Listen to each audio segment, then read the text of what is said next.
আসসালামু আলাইকুম প্রিয় শিক্ষার্থী বন্ধুরা, কেমন আছো সবাই? আশা করছি সবাই ভালো আছো, সুস্থ আছো। আজকের এসএসসি এফআরসি আইসিটি ক্লাসে তোমাদের সবাইকে আমি ওয়েলকাম জানাচ্ছি। ওকে, আমার এন্ড থেকে সাউন্ড, ভিডিও সব ঠিকঠাক আছে। আমি এক্সপেক্ট করতেছি তোমাদের এন্ড থেকেও সব ঠিকঠাক আছে। ওকে, সো যেমনটা দেখতে পারতেছো, আজকে হচ্ছে আমরা কি পড়বো? আজকে হচ্ছে আমরা অধ্যায় 4, ঠিক আছে। আমার লেখালেখি ও হিসাব নামটা দেখে মনে হয় না যে আসলে এর ভেতরে কি আছে। এর ভেতরে আসলে দুইটা ইম্পর্টেন্ট সফটওয়্যার নিয়ে আলোচনা আছে। নাম্বার 1 হচ্ছে মাইক্রোসফট ওয়ার্ড, নাম্বার 2 হচ্ছে মাইক্রোসফট এক্সেল। সো আমরা এই দুইটা সফটওয়্যারের একদম বেসিক যেই জিনিসগুলো আছে সেগুলো নিয়ে হচ্ছে আজকের ক্লাসে ডিসকাস করব। আমরা এক্সামের অ্যাঙ্গেল থেকে আসলে জিনিসগুলো দেখব, ঠিক আছে। একদম সব যে শিখে যাব তা না, যতটুকু আসলে আমাদের বইয়ে আছে ততটুকুই আমরা শিখবো, এবং সেটা ভালোভাবে শিখবো, প্র্যাকটিক্যালি দেখে বোঝার ট্রাই করব যে আসলে কিভাবে কাজগুলো করতে হয়, ঠিক আছে। ওকে, ঠিক আছে। তোমরা যে যেখান থেকে বলতেছো সবাইকে ধন্যবাদ ক্লাসে জয়েন করার জন্য। আশা করি বাকিটা সময় ক্লাসে থাকবা। ওকে, আমরা তাহলে আর কথা না বাড়িয়ে ক্লাস শুরু করি।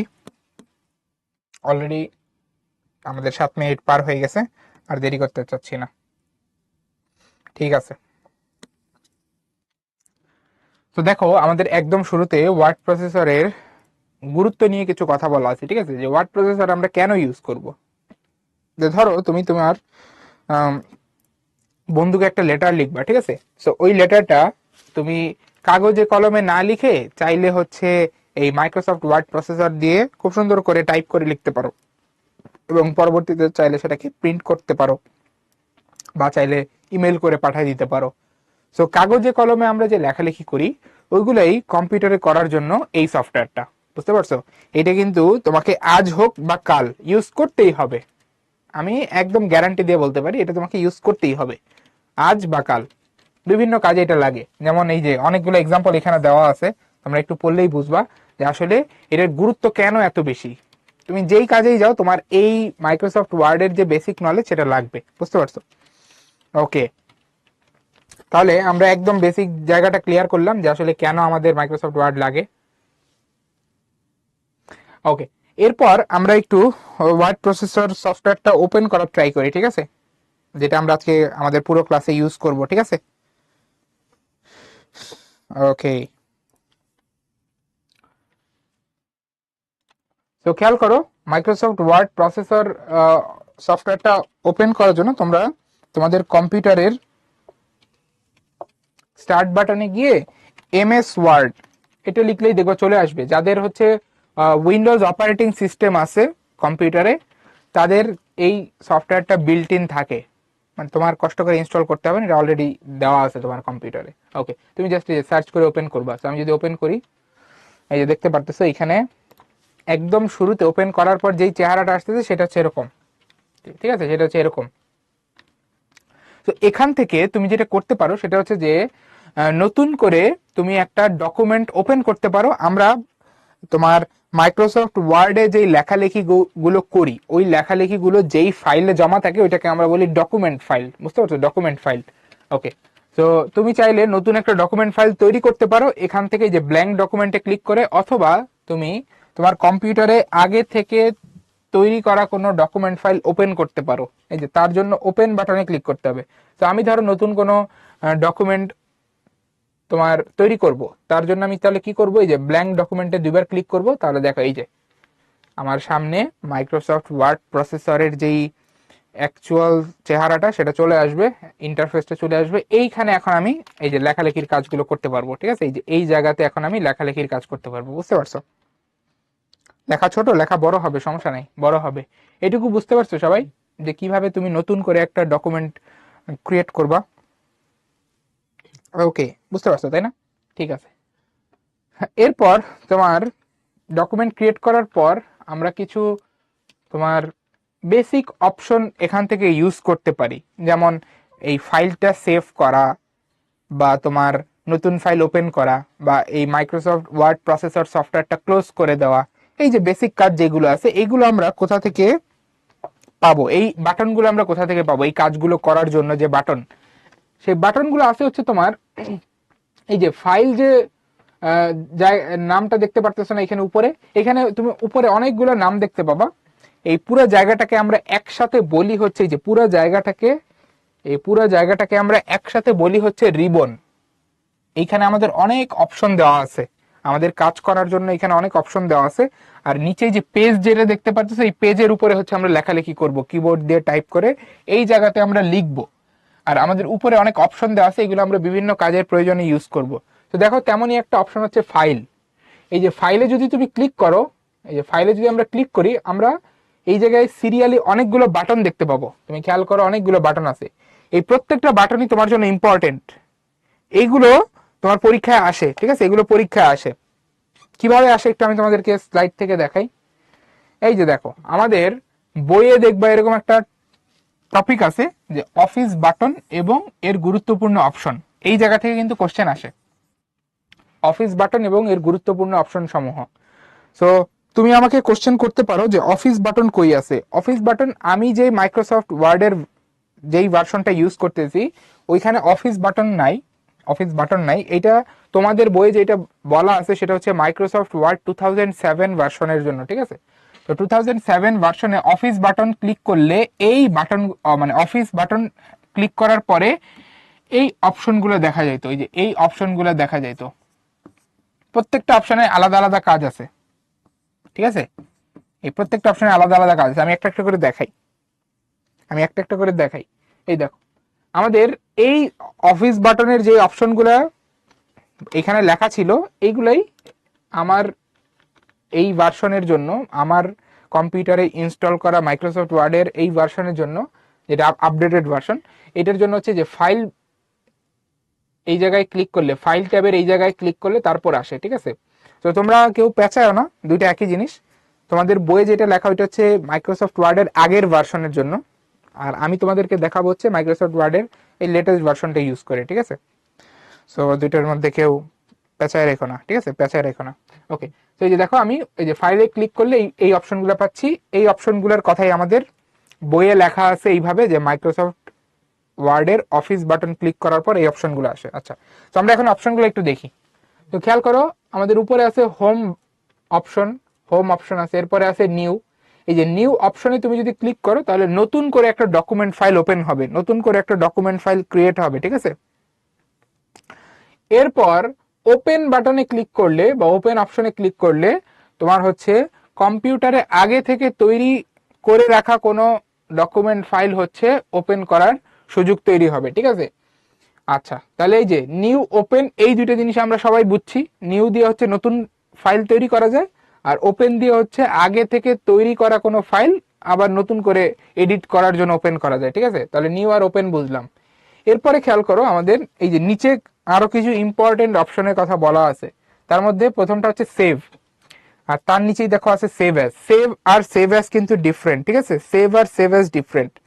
সেভের কাজ হচ্ছে তোমার কোন একটা ডকুমেন্ট যখন ফার্স্ট টাইমের জন্য তুমি বানাবা, যেমন ধরো এই যে এই ডকুমেন্টটা আমি ফার্স্ট টাইমের জন্য ওপেন করছি বা বানাইছি, এখন এইটাকে যদি আমি সেভ করি, যেমনটা এখানে আসছিল, এই যে দেখো এই সেভ অনেকভাবে সেভ করা যায়।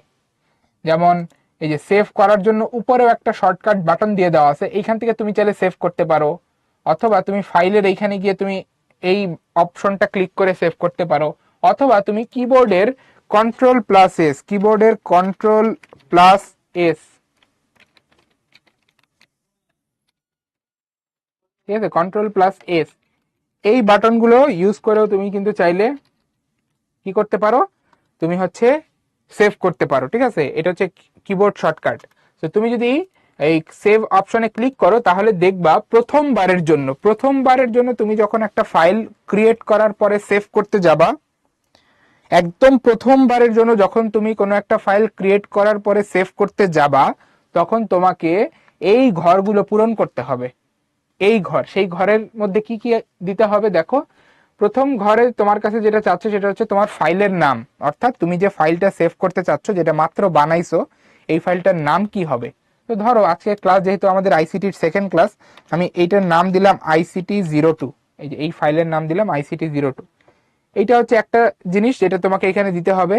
আর একটা জিনিস যেটা তোমাকে সেট করতে হবে সেভ করার জন্য, সেটা হচ্ছে যে এই ফাইলটাকে তুমি তোমার কম্পিউটারের কোথায় রাখতে চাও, ঠিক আছে। সো ওই জায়গাটা তোমাকে সেট করে দিতে হবে। সেটা কোথা থেকে করবা, এই যে ব্রাউজ অপশনে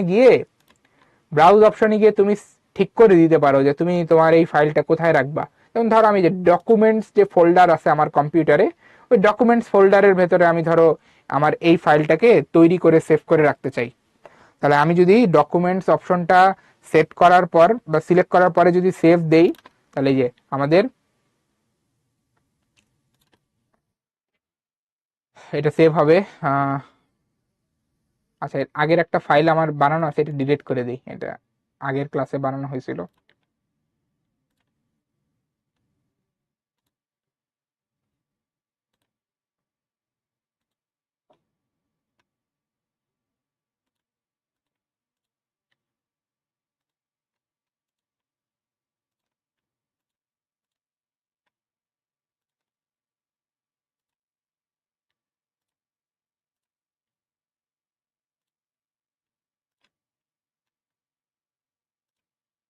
আচ্ছা, আমি একটু আমার আরেকটা ট্যাব ওপেন করা আছে, এটা একটু ক্লোজ করার চেষ্টা করি।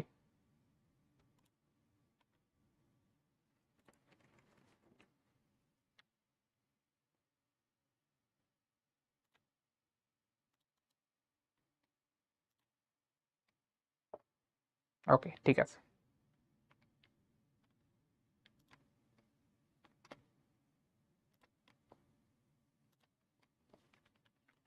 ওকে, কম্পিউটার হ্যাং করছে, একটু ওয়েট করতে হবে।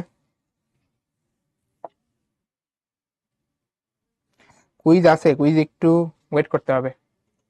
আচ্ছা, কম্পিউটার হ্যাং করছে।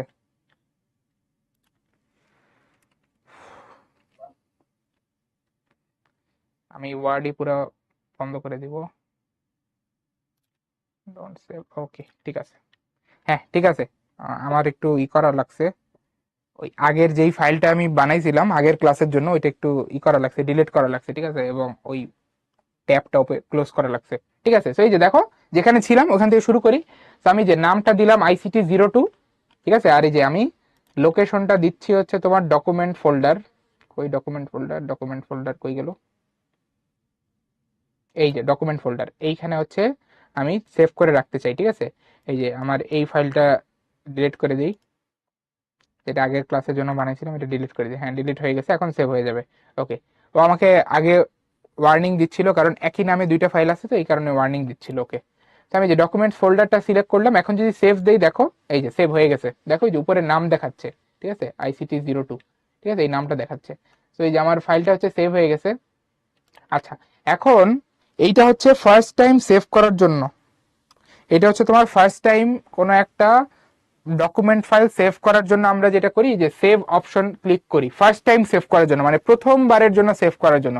কিন্তু ধরো তুমি একটা ফাইল সেভ করে ফেলছো, এটার নাম টাম ঠিক করে ফেলছো, ঠিক আছে, তারপরে তার ভিতরে কিছু জিনিস লিখছো, ধরো যে তুমি যেটা লিখছো সেটা হচ্ছে এরকম ICT ক্লাস, এই এই কথাটা লিখছো, ঠিক আছে। আচ্ছা, তোমাদের কি দেখতে সমস্যা হচ্ছে আমাকে একটু জানাও তো, এই যে পেজ কালার হোয়াইট হওয়াতে কি প্রবলেম হচ্ছে, একটু বলো তো, তাহলে আমি কালারটা চেঞ্জ করব। প্রবলেম হচ্ছে?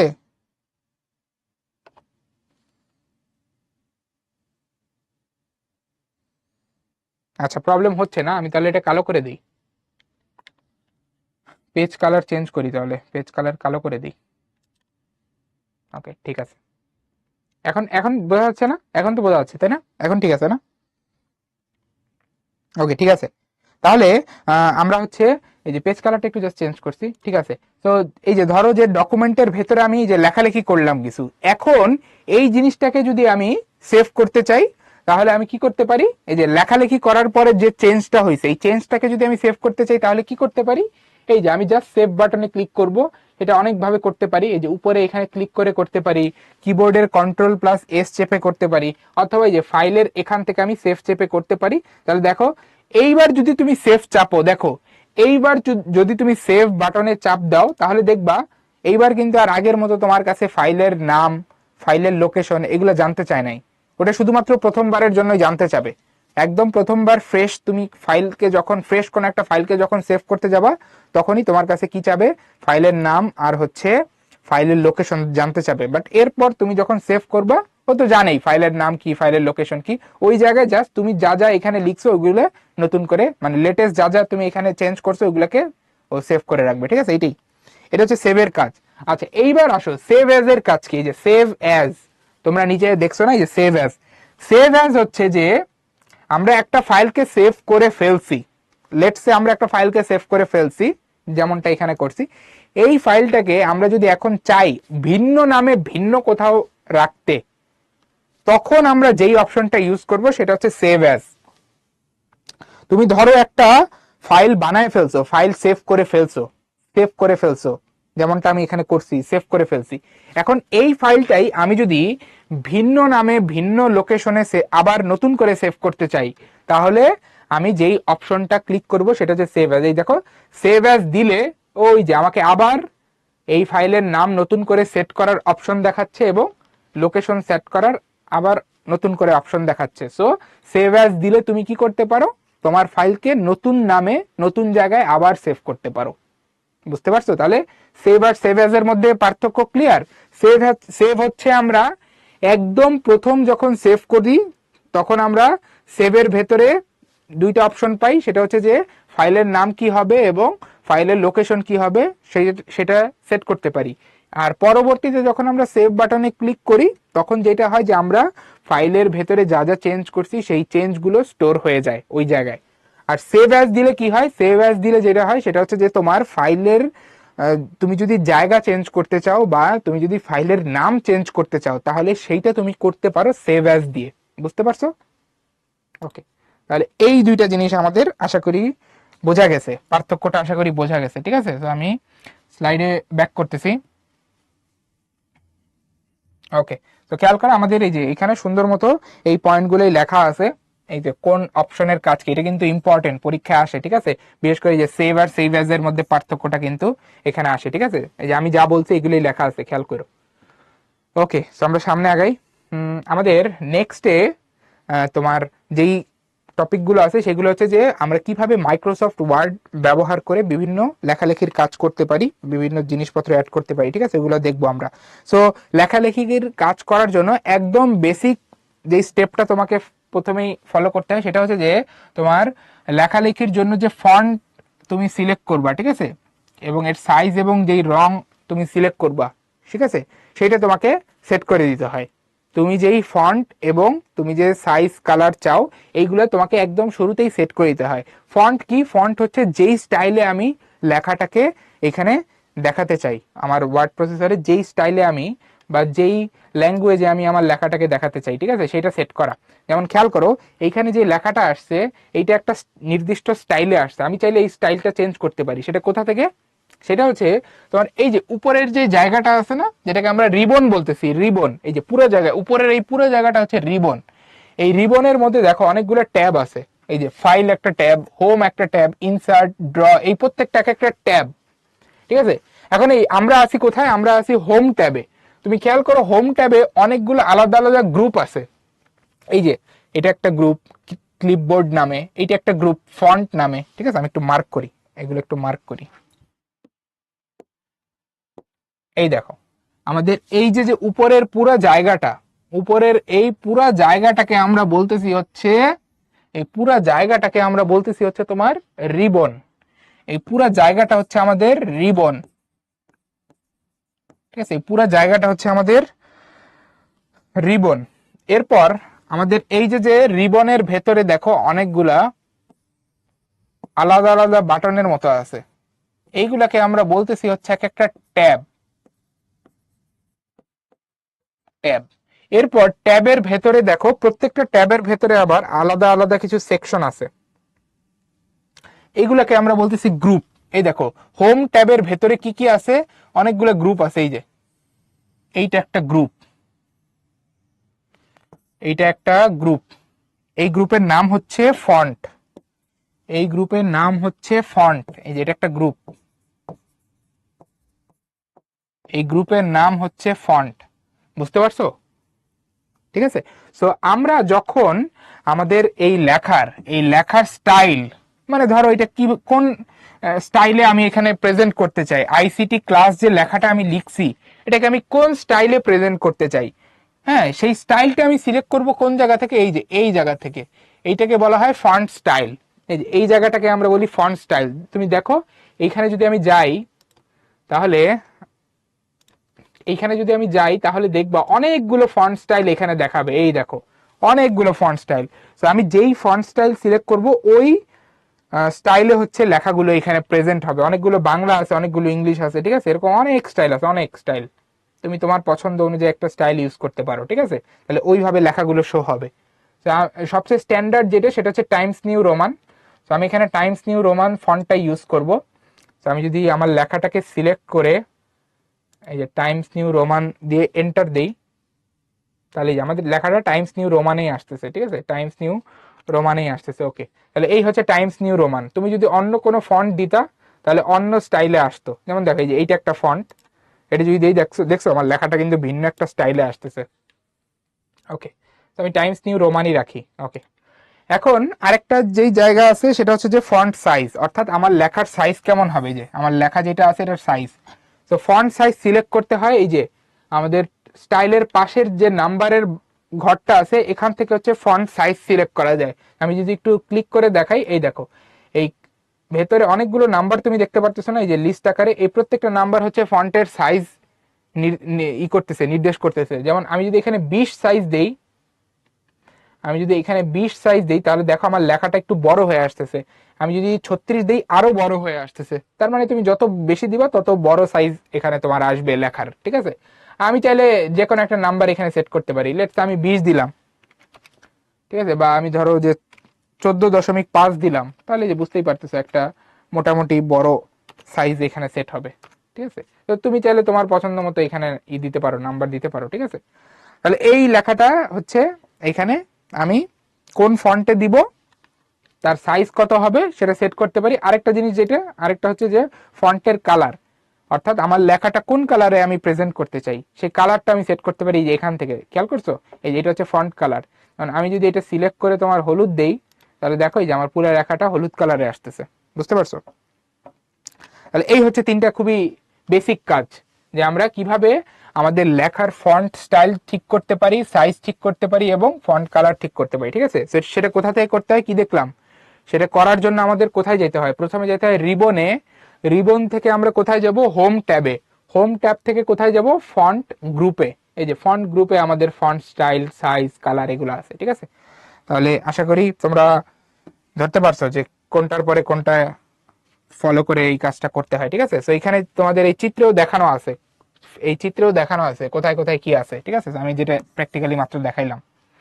ওকে, তাহলে যে আমাদের ফন্ট নির্বাচন, ফন্টের সাইজ নির্বাচন, ফন্টের রং নির্বাচন, এগুলো এখানে বলা আছে মাত্র, যেটা আমি দেখাইলাম তোমাদের প্র্যাকটিক্যালি, ঠিক আছে। আচ্ছা, এরপরে আমরা দেখব কিভাবে লেখালেখির সজ্জা ঠিক করা যায়। হ্যাঁ, মানে এটাকে আমরা বলতেছি হচ্ছে তোমার ফরম্যাটিং। আমাদের টেক্সট ফরম্যাটিং কিভাবে করা যায়, মানে তুমি যে লেখাটা লিখবা ওইটাকে কিভাবে আরো সুন্দর করে সাজানো যায়, গোছানো যায়, এই কাজগুলো এখন আমরা দেখবো, ঠিক আছে। ওকে, সো লেটস সে আমি এই যে লেখাটা লিখছি আইসিটি ক্লাস, এই লেখাটাকে আমি ধরো বোল্ড করতে চাচ্ছি বা আন্ডারলাইন করতে চাচ্ছি। তার জন্য আমি কোথা থেকে কোন অপশন সিলেক্ট করব, ঠিক আছে, এটা এখন আমরা একটু দেখি। সো আমরা লেটস সে আমরা হচ্ছে এই লেখাটাকে বোল্ড করতে চাই, তাহলে কি করতে হবে, আমরা প্রথমে এই পুরো লেখাটা বা পুরো লাইনটাকে আমরা সিলেক্ট করলাম, এই যে মাউস দিয়ে সিলেক্ট করলাম। সিলেক্ট করার পরে আমি যদি বোল্ড করতে চাই আমাকে যেতে হবে হচ্ছে এই যে হোম ট্যাবের ফন্ট গ্রুপে। এই যে ফন্ট গ্রুপে দেখো এই ফন্ট স্টাইলের নিচে অনেকগুলো অপশন আছে। যেমন এই যে এইটা হচ্ছে আমাকে কি বলতেছে, বোল্ড করার কথা বলতেছে। আমি এইটার উপরে যদি ক্লিক করি এই লেখাটা হচ্ছে বোল্ড হবে, আগে থেকেই বোল্ডই ছিল। হ্যাঁ, এই যে বোল্ড না থাকলে এরকম লাগে, আর আমি যদি বোল্ড করি তারপর এমন লাগবে যে বোল্ড অপশনে ক্লিক করলে লেখাটা বোল্ড হয়ে যাবে, মানে একটু মোটা হয়ে যাবে। এরপর তুমি চাইলে লেখাটাকে ইটালিক করতে পারো। ইটালিক মানে হচ্ছে একটু বাঁকা হয়ে আসবে, এই দেখো ইটালিক করলাম, তুমি চাইলে ইটালিক করতে পারো। তারপর তুমি চাইলে লেখাটাকে আন্ডারলাইন করে দেখাইতে পারো, এই যে আন্ডারলাইন করলা, এটাও করতে পারো। তারপরে আরেকটা আছে স্ট্রাইক থ্রু, মানে এরকম অনেক অনেক অপশন আছে, মানে তোমার লেখার সাজসজ্জা চেঞ্জ করার জন্য এখানে অনেক অনেক অপশন আছে, বুঝতে পারছো। তাহলে এই হচ্ছে আমাদের লেখার স্টাইল চেঞ্জ করার অপশন, ঠিক আছে, বা টেক্সট ফরম্যাটিং করার অপশন, ঠিক আছে। আচ্ছা, এরপর ধরো আমি পরের লাইনে কিছু লেখা এরকম ভাবে দেখাবো যে সেগুলো হচ্ছে তোমার পয়েন্ট আকারে আসবে, ঠিক আছে। আমি এটা একটু এই টাইটেলটা বা হেডিংটা একটু কমপ্লিট করতে চাই, ঠিক আছে। ওকে,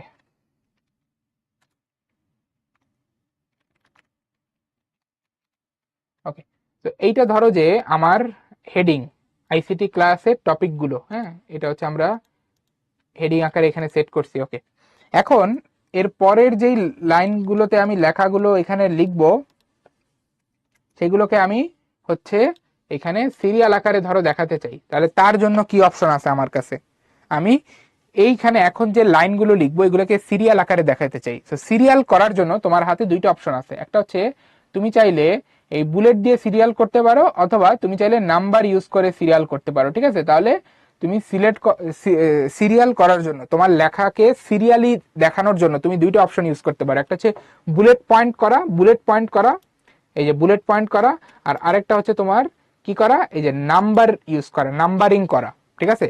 তো ধরো আমি এই যে হেডিংটা দিছি আইসিটি ক্লাসের টপিক, ঠিক আছে, আইসিটি ক্লাসের টপিক। তো আজকে আমরা যেই টপিকগুলো পড়বো ওইগুলো এখানে ধরো সিরিয়াল করে দেখাতে চাই। তো এই যে আমি চাইলে এই টপিকগুলোকে বুলেট পয়েন্ট আকারে লিখতে পারি এখানে। যেমন ধরো আজকে আমরা কি কি পড়বো, আজকে হচ্ছে আমরা এমএস ওয়ার্ড পড়বো। আমি একটু টেক্সট সাইজ বড় করি, এটা ছোট হয়ে যাচ্ছে বারবার। ওকে, এমএস ওয়ার্ড পড়বো, আর আমরা হচ্ছে এমএস এক্সেল পড়বো।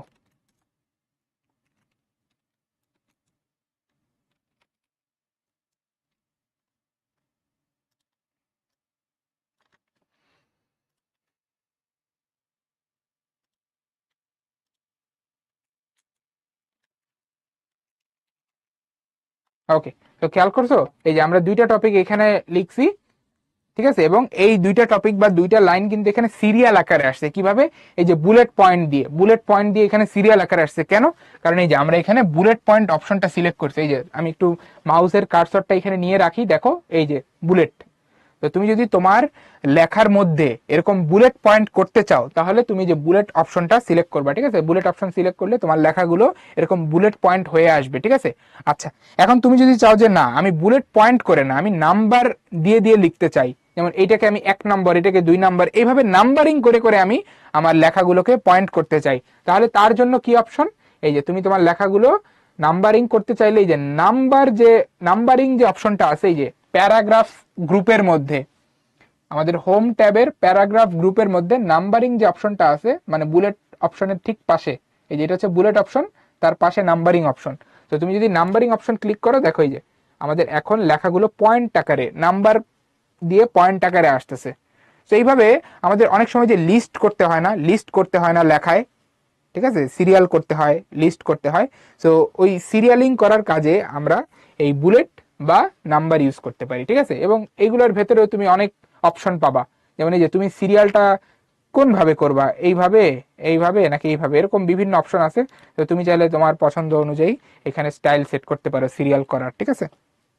ওকে, তাহলে আমরা যদি একটু স্লাইডে ব্যাক করি, আমাদের এই কথাগুলোই স্লাইডে বলা আছে, যা যা আমরা এখানে শিখতেছি, প্র্যাকটিক্যালি যা যা দেখতেছি আমরা, এইগুলো এখানে স্লাইডে বলা আছে। এই দেখো আমাদের বুলেটিং করা, নাম্বারিং করা, ঠিক আছে, এই জিনিসগুলো এখান থেকে আমরা কিভাবে কিভাবে করতে পারি সেগুলো এখানে বলা আছে, ঠিক আছে।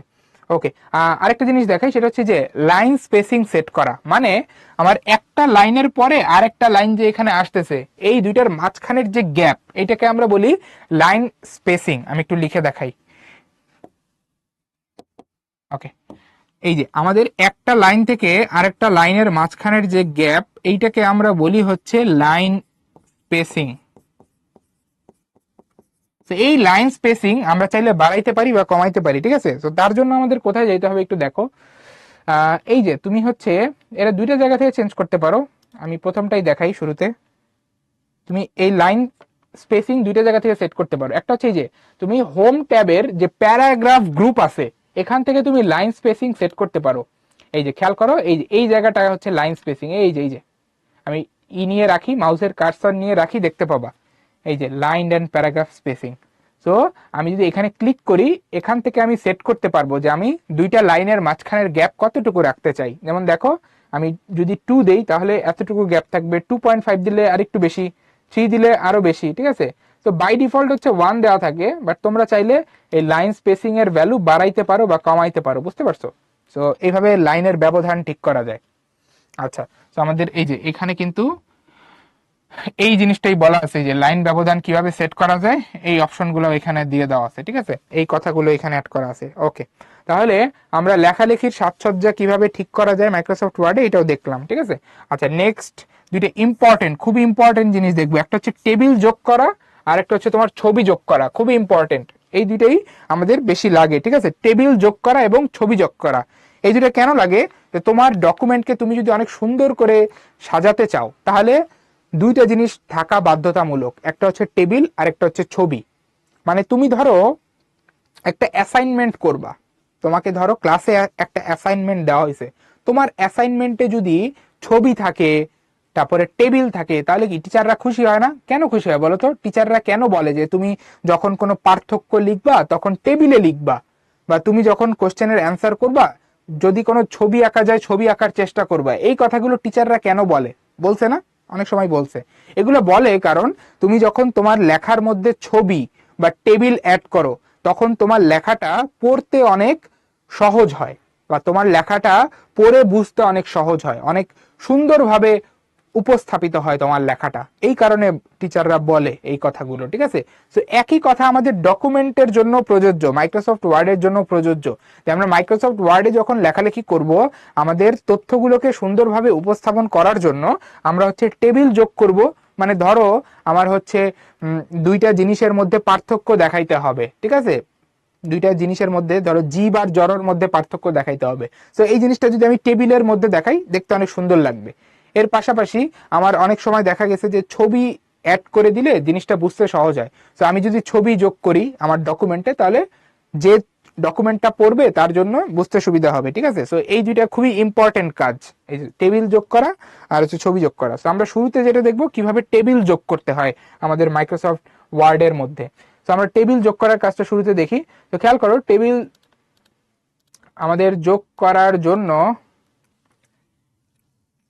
আমরা চলে যাব হচ্ছে ওকে, হ্যাঁ, চলে যাব এখানে ওই যে মাইক্রোসফট ওয়ার্ডে গিয়ে দেখো টেবিল যোগ করার জন্য ভালো করে শোনো, আমি একটু এখানে একে একে দেখাই। এই যে টেবিল যোগ করার জন্য আমরা যাব হচ্ছে এই জায়গায়, এই যে এই যে এই যে এই যে এই জায়গায় যাব, ইনসার্ট। কি নাম এই জায়গার নাম? কি এই জায়গার নাম হচ্ছে তোমার ইনসার্ট। এই যে ইনসার্ট, ইনসার্টের ভেতরে তুমি টেবিল যোগ করতে পারবা। এই যে ইনসার্টে গেছি, দেখো এই যে এখানে কি আসতেছে, টেবিল একটা অপশন আসতেছে। এই যে ইনসার্টে গেছি, ইনসার্ট ট্যাবে গেছি, ইনসার্ট ট্যাবে গেছি, ইনসার্ট ট্যাবের ভেতরে এই যে দেখো টেবিল একটা গ্রুপ আছে, এই যে টেবিলস গ্রুপ। এই গ্রুপ থেকে হচ্ছে আমি টেবিল অ্যাড করতে পারবো। এই যে এখান থেকে এই যে এই অপশন থেকে আমি টেবিল অ্যাড করতে পারবো। আমি যদি একটু অ্যাড করে দেখাই, এই দেখো আমি টেবিল অপশনটা ক্লিক করলাম, এই যে আমাকে দেখাইতেছে যে আমি কত বাই কত সাইজের টেবিল অ্যাড করতে চাই, মানে আমার টেবিলে কয়টা রো কয়টা কলাম থাকবে সেটা আমি এখান থেকে সিলেক্ট করতে পারি। ধরো আমি আমার টেবিলে 4টা রো 4টা কলাম চাই, তাহলে এই যে সিলেক্ট করলাম। এই দেখো টেবিলটা দেখাইতেছে না, কারণ টেবিলের কালারটা হচ্ছে কালো, তো এই কারণে দেখাইতেছে না। শেডিং চেঞ্জ করতে হবে, ধরো 1 মিনিট।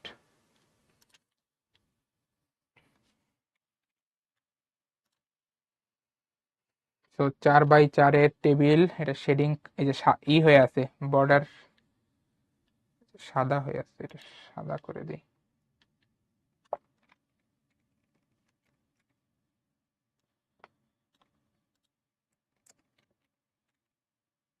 ইনসার্ট টেবিল,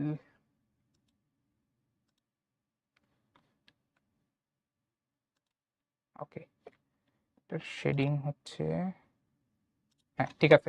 এই তো এটা হচ্ছে কালো কালারে আসতেছিল, তো এই কারণে দেখা যাচ্ছিল না। এই যে আমি শেডিংটা সাদা করে দিয়েছি, এখন দেখা যাচ্ছে। এই যে দেখো আমরা 3x3 সাইজের একটা টেবিল বানায় ফেলছি। এখানে কিভাবে বানাইছি আমি একটু আরেকবার দেখাই।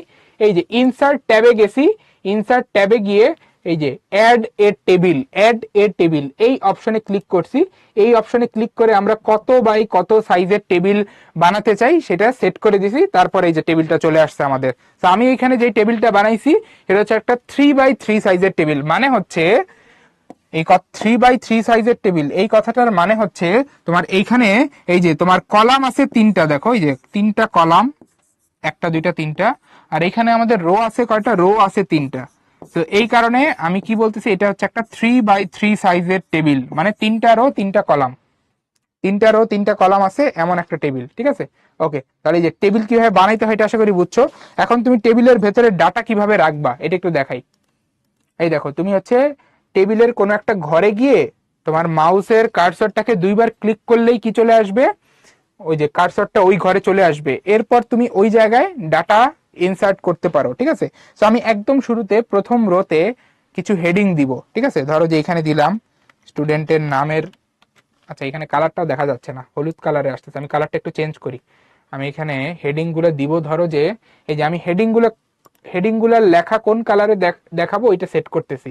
তো হলুদ দিলে তো দেখা যাচ্ছে না, আমি এটা ধরো হলুদ না দিয়ে কি দিব, লাল দেই, লাল দিলে বোঝা যাবে। হ্যাঁ, তো এই যে স্টুডেন্টস নেম, এটা হচ্ছে আমার প্রথম কলামের হেডিং। তারপরে ধরো এইখানে হচ্ছে আইসিটি এমসিকিউতে ওই স্টুডেন্টটা কত নাম্বার পাইছে সেটা, আর পরের কলামের হেডিং হচ্ছে আইসিটি প্র্যাকটিক্যালে ওই স্টুডেন্ট কত নাম্বার পাইছে সেইটা সেটা সেটা বোঝাচ্ছে। ওকে, তাহলে দেখো যে আমি প্রত্যেকটা কলামের হেডিং দিয়ে দিছি। এখন আমি এই কলামগুলোর ভেতরে একটা একটা করে ডাটা ইনসার্ট করব, ঠিক আছে। সো আমি হচ্ছে এই বাকি লেখাগুলো যা লিখবো এগুলো হচ্ছে কালো কালারে লিখবো। সেই যে পুরো ঘরগুলো সিলেক্ট করলাম এবং এই ঘরগুলোর ভিতরে লেখা কালো কালারে আসবে, এই কারণে আমি যে কালো সিলেক্ট করে দিই। ওকে, ঠিক আছে। তাহলে দেখো আমার লেখাগুলো কালো কালারে আসবে। তোমাদের মধ্যে থেকেই কারো নাম নেই, তাই না, যে কার নাম হচ্ছে আমি এখানে দিব। অনেক স্টুডেন্ট আছো তোমরা, সবার নাম দেওয়া সম্ভব না। তো তোমরা যারা যারা করতেছো নিজেরা টেবিল যখন বানাবা তখন নিজেদের নাম দিয়ে নিও, ঠিক আছে। আচ্ছা, জারিফ আর ফাহমিদা দুজনের নাম আমার চোখে পড়ছে, দুজনের নাম আমি দিয়ে ফেলি। জারিফ একজন, আরেকজন হচ্ছে ফাহমিদা।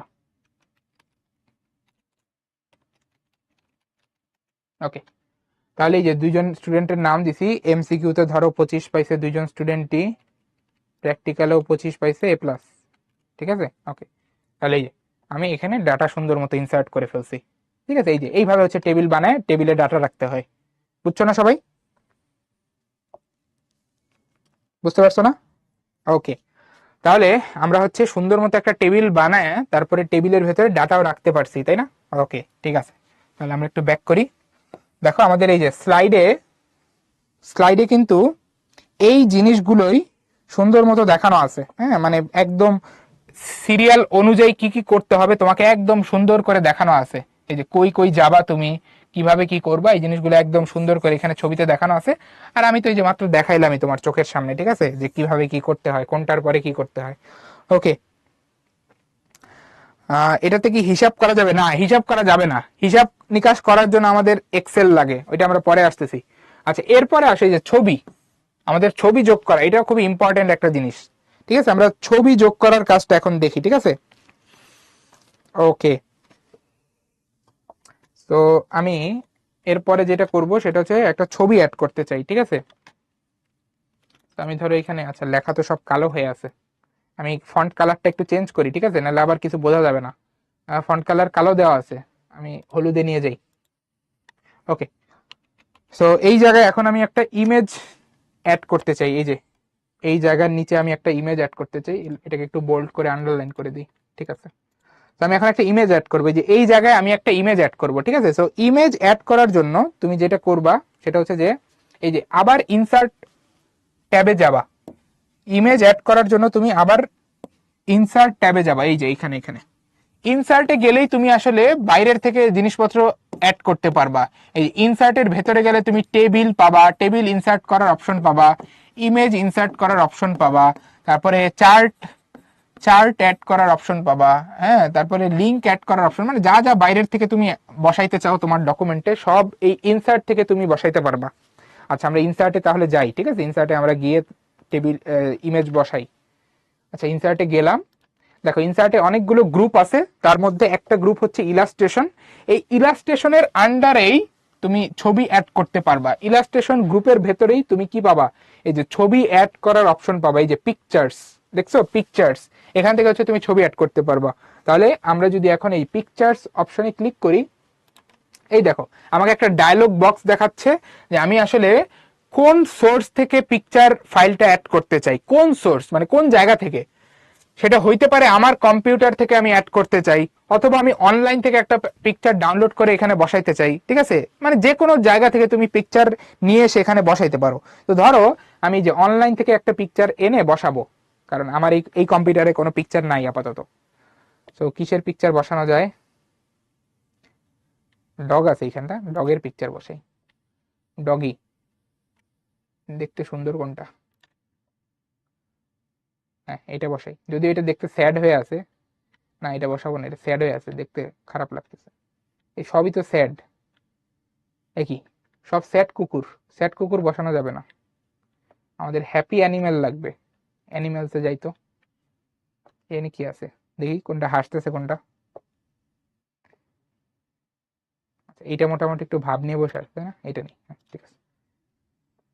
ওকে, সো দেখো এই যে একটা ইমেজ আমরা এখানে অ্যাড করে ফেলছি, দেখছো? এই যে এটাকে একটু সাইজ ছোট করি, ঠিক আছে? এই সাইজটা একটু দিই, ওকে। এটা সাইজটা ছোট করি, ওকে ঠিক আছে। তো এটা সাইজটা ছোট করে এটাকে আমি চাইলে কোথায় বসাবো সেটা ওই যে নড়াচড়া করায় ঠিক করাইতে পারি, কোন জায়গায় রাখবো। তো ধর এই যে এখানে রাখলাম, ঠিক আছে, ওকে ঠিক আছে। এই তো এইভাবে তোমরা ইমেজ অ্যাড করে তারপর হচ্ছে তোমার ডকুমেন্টটাকে আরো বেশি সুন্দর করতে পারো, ঠিক আছে? মানে আমি তো একটা ইররিলেভেন্ট অপ্রাসঙ্গিক একটা ইমেজ, ছাগলের একটা ইমেজ আইনা বসাই দিছি, বাট তোমরা অবশ্যই তোমাদের যেই ইমেজটা বসানোর দরকার ওইটাই বসাবা, তাই না? আচ্ছা ঠিক আছে, তাহলে এইভাবে ইমেজ বসানোর কাজটা করা যায়, ঠিক আছে? আশা করি বুঝছো। যে ইনসার্ট থেকে ইমেজের অপশন, ইমেজ বসানোর অপশনটা আমরা পাই যে পিকচার্স, এখানে গেলে ইনসার্ট পিকচার অপশনটা তুমি দেখতে পাবা, ঠিক আছে, যে ইলাস্ট্রেশন গ্রুপে। আচ্ছা, এরপর আরো মজার মজার কিছু জিনিস আছে, একটু দেখাই তোমাকে, ভালো লাগবে তোমার। আর নেক্সট যেটা আছে সেটা হচ্ছে তোমার, আমরা চাইলে চার্ট অ্যাড করতে পারি, ঠিক আছে, যেমনটা তুমি এখানে দেখতে পারতেছো।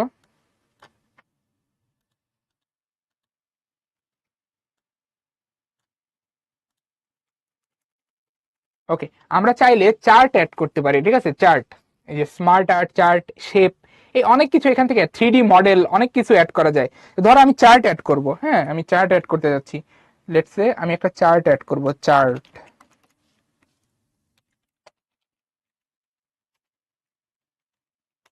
ওকে। আমি হচ্ছে এই সাইজটা একটু বাড়াই, ছোট লাগতেছে দেখতে।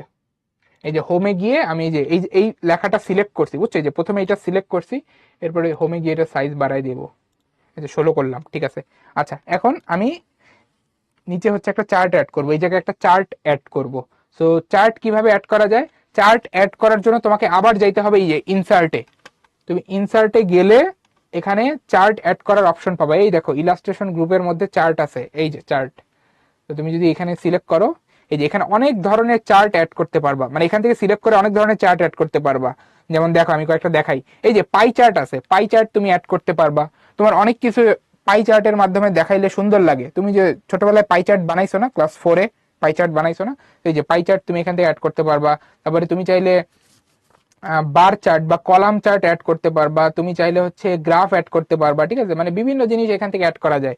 লেটস আমি একটা পাই চার্ট অ্যাড করব, হ্যাঁ এই যে পাই চার্ট সিলেক্ট করছি, ঠিক আছে? পাই চার্ট কিভাবে অ্যাড করবো ওইটাও এখান থেকে সিলেক্ট করা যায়, মানে দেখতে কিরকম হবে। ধরো যে আমি এই স্টাইলে অ্যাড করতে চাই, আমি যদি ওকে দেই, এই যে আমার পাই চার্টের ডাটাগুলো আমি এখান থেকে সেট করতে পারি, বুঝতে পারছো? মানে আমার পাই চার্টের ডাটাগুলো কিরকম হবে এইগুলো এখান থেকে সেট করতে পারি, মানে কোন পার্সেন্টেজটা কত বেশি হবে সেটা আমি সেট করে দিতে পারি।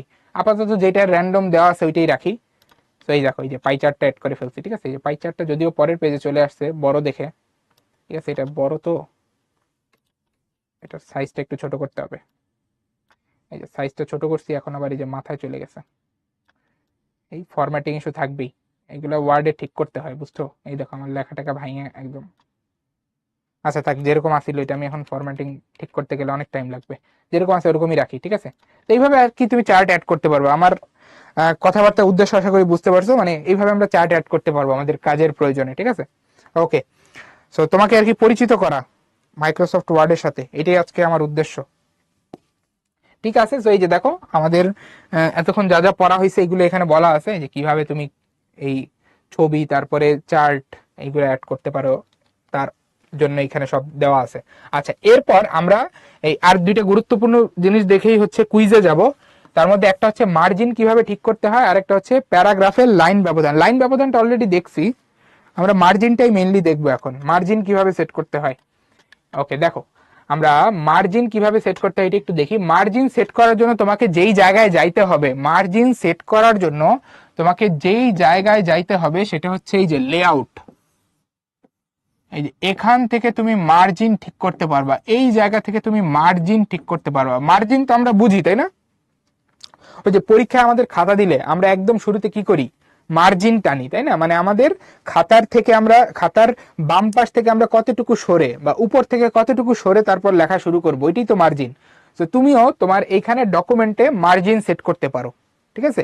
তো মার্জিন সেট করার জন্য কোথায় যাইতে হয় কি বললাম, এই যে লেআউট, এখানে লেআউট ট্যাবে যাইতে হয়। তো আমরা লেআউট ট্যাবে গেলাম।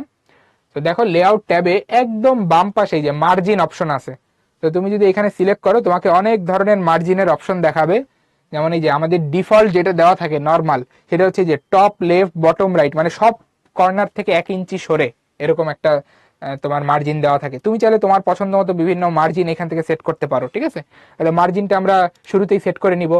এরপরে ওরিয়েন্টেশন, মানে আমার পেজটা কি খারাপ ভাবে থাকবে নাকি পেজটা এরকম বাঁকা ভাবে থাকবে সেটা আমি সেট করতে পারি। তারপরে আমাদের এই পেজের যে সাইজ সেটা আমরা সেট করতে পারি, এটা খুবই ইম্পর্টেন্ট। আমাদের ডকুমেন্ট যখন প্রিন্ট করা হয়, কাগজে প্রিন্ট করা হয়, তার আগে এই সাইজটা ঠিক করে নিতে হয়, এটা খুবই ইম্পর্টেন্ট। আদারওয়াইজ তোমার কাগজের ভেতরে লেখা আটবে না, ঠিক আছে। ইউজুয়ালি আমরা যেটা সাইজ সেট করি সেটা হচ্ছে যে A4, কারণ আমরা যেই কাগজে প্রিন্ট করি ওই কাগজগুলো কিন্তু A4 সাইজের হয়। এই কারণে আমাদের এই যে এই পেজ সাইজটা কি সেট করতে হয়, A4, পেজ সাইজটা A4 সেট করতে হয়, ঠিক আছে। বাট ইউজুয়ালি ডিফল্ট হিসাবে লেটার সেট করা থাকে, মানে তুমি যখন কোনো ডকুমেন্ট বানাও শুরুতে ওটা লেটার হিসাবে তৈরি হয়, পেজ সাইজ লেটার হিসাবে তৈরি হয়। বাট তুমি চাইলে ওটা A4 চেঞ্জ করতে পারো, A4 এ চেঞ্জ করতে পারো, ঠিক আছে। ওকে, এই যে এখান থেকে চাইলে তুমি হচ্ছে কি করতে পারো, লাইনের স্পেসিং, মানে যে প্যারাগ্রাফ, এই গ্রুপটা কিন্তু আমরা হোমেও পাইছিলাম, এটা আবার লেআউটেও আছে। এই যে তুমি চাইলে এখান থেকে দুইটা লাইনের মাঝের গ্যাপ কতটুকু হবে, দুইটা লাইন কতটুকু একটা আরেকটা থেকে সরে থাকবে, এগুলো এখান থেকে সেট করতে পারো। ওই যে লাইন স্পেসিং যেটা দেখাইছিলাম শুরুতেই, এটা সেট করতে পারো এখান থেকে। ওকে, আর আমাদের এর মধ্যে আর কি আছে দেখানোর মতো, এটা একটু দেখি। আমাদের আমাদের আমাদের ও হ্যাঁ, এই যে আর একটা জিনিস বাকি আছে, এটা একটু বলে শেষ করি। এটা হচ্ছে যে আমাদের হেডার ফুটার আর পেজ নাম্বার দেওয়ার ব্যাপারটা। যে তুমি যদি চাও যে তোমার প্রত্যেকটা পেজের নিচে নাম্বার থাকবে, তাহলে তুমি এই যে পেজ নাম্বার সেট করতে পারো। এই যে দেখো কোথায় আছে পেজ নাম্বারের এই অপশনটা, এই যে ইনসার্টে গেলে তুমি পেজ নাম্বার সেট করার অপশন পাবা, ঠিক আছে। এই যে পেজ নাম্বারে ক্লিক করলে তুমি এখান থেকে সিলেক্ট করতে পারবা যে তোমার পেজ নাম্বারটা আসলে কোথায় দেখাবে, সেটা কি পেজের উপরে, পেজের শেষে, নাকি পেজের বাম পাশে ডান পাশে, মানে কোথায় দেখাবে এটা তুমি এখান থেকে সিলেক্ট করতে পারবা। যেমন ধরো আমি সিলেক্ট করলাম বটম অফ পেজ, মানে আমি পেজ নাম্বারটা পেজের শেষে দেখাইতে চাই।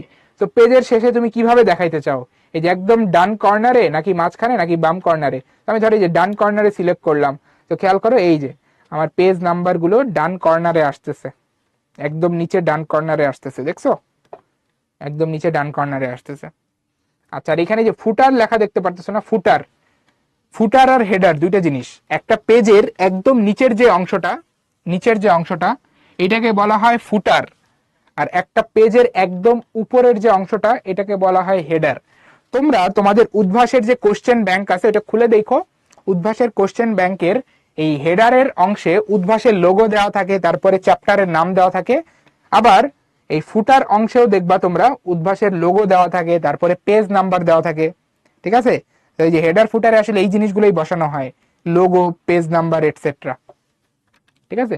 আচ্ছা, আমরা হেডার ফুটার ক্লোজ করে দিই। ওকে, ঠিক আছে। ওকে, তো আমাদের মাইক্রোসফট ওয়ার্ডে সিলেবাসে যা যা আছে বেসিক জিনিস এগুলো মোটামুটি সবই দেখা হয়ে গেছে। আমরা এখন কিছু কোশ্চেন সলভ করব, ঠিক আছে, যেগুলো বোর্ডে আসছিল।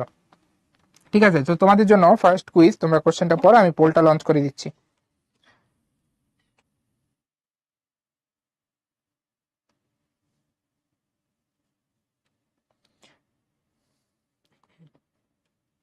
ওকে, আমি ফার্স্ট পোল লঞ্চ করে দিচ্ছি।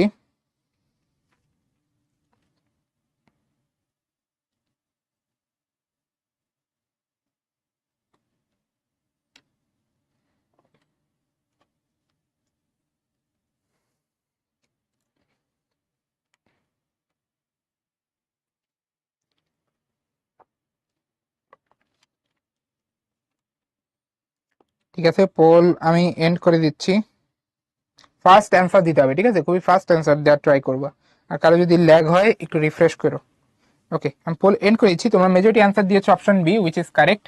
এখানে বলছে ডকুমেন্টকে আকর্ষণীয় করা যায় কোনটা ইউজ করে? উত্তর হচ্ছে ছবি আর টেবিল। আজকে বলছিলাম। আমি তোমাদের সাথে লিডার বোর্ডটা শেয়ার করি। লিডার বোর্ডে দেখা যাচ্ছে নাফিস সর্বপ্রথম কারেক্ট আনসার দিয়েছে, এরপর রায়ান, তাসফিয়া, মোবাশির, জারিফ, তাইফা, ফিহা, নাবিল, দীপান্বিতা, নাইম এবং আরো অনেকে। তোমাদের সবাইকে কনগ্রেচুলেশনস। ওকে, আমাদের কুইজ নাম্বার 2 কোশ্চেনটা পড়ো, আমি পোল লঞ্চ করে দিচ্ছি।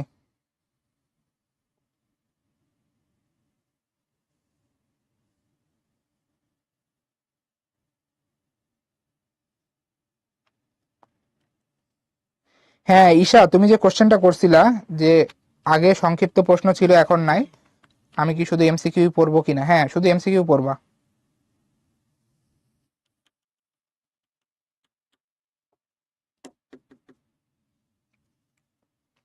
ওকে, আমি করে দিচ্ছি।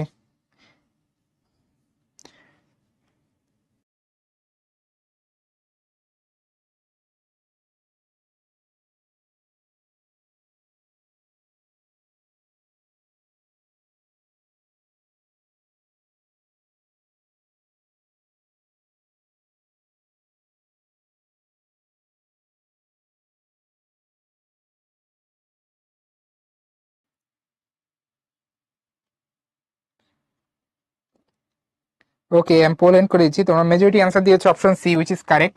এখানে বলা হয়েছে ওয়ার্ড প্রসেসর প্রোগ্রামে লেখালেখির সাজসজ্জার তালিকায় ধারাবাহিকতা রাখতে ব্যবহৃত হয় কোনটি? মানে এই যে সিরিয়াল করার কাজে তোমরা দেখছো সিরিয়াল দুই ভাবে করা যায়। একটা হচ্ছে যে নাম্বার দিয়ে, আর একটা হচ্ছে বুলেট দিয়ে, বুলেটিং করে। মানে নাম্বার দিয়ে হচ্ছে আমরা অর্ডার্ড লিস্ট করতে পারি, আর বুলেট দিয়ে হচ্ছে আনঅর্ডার্ড লিস্ট করতে পারি। সো 2 আর 3 হচ্ছে অ্যান্সার, ঠিক আছে? লিডার বোর্ডটাও তোমাদের সাথে শেয়ার করতেছি। রোহিত সর্বপ্রথম কারেক্ট অ্যান্সার দিয়েছো, এরপরে তানিম, শান প্রথম, সোয়াদ, তাসফিয়া, সালমান, মাইমুনা, মেরাজ, আদ্রিব এবং আরো অনেকে। তোমাদের সবাইকে অনেক অনেক congratulation. Okay, this is our quiz number 3। আমরা একটা ম্যারাথন রেসের মধ্যে আছি, সো 3টা কুইজ পর পর, ঠিক আছে? সো তোমাদের জন্য কুইজ নাম্বার 3, কোশ্চেনটা পড়ো, আমি পোলটা লঞ্চ করে দিচ্ছি।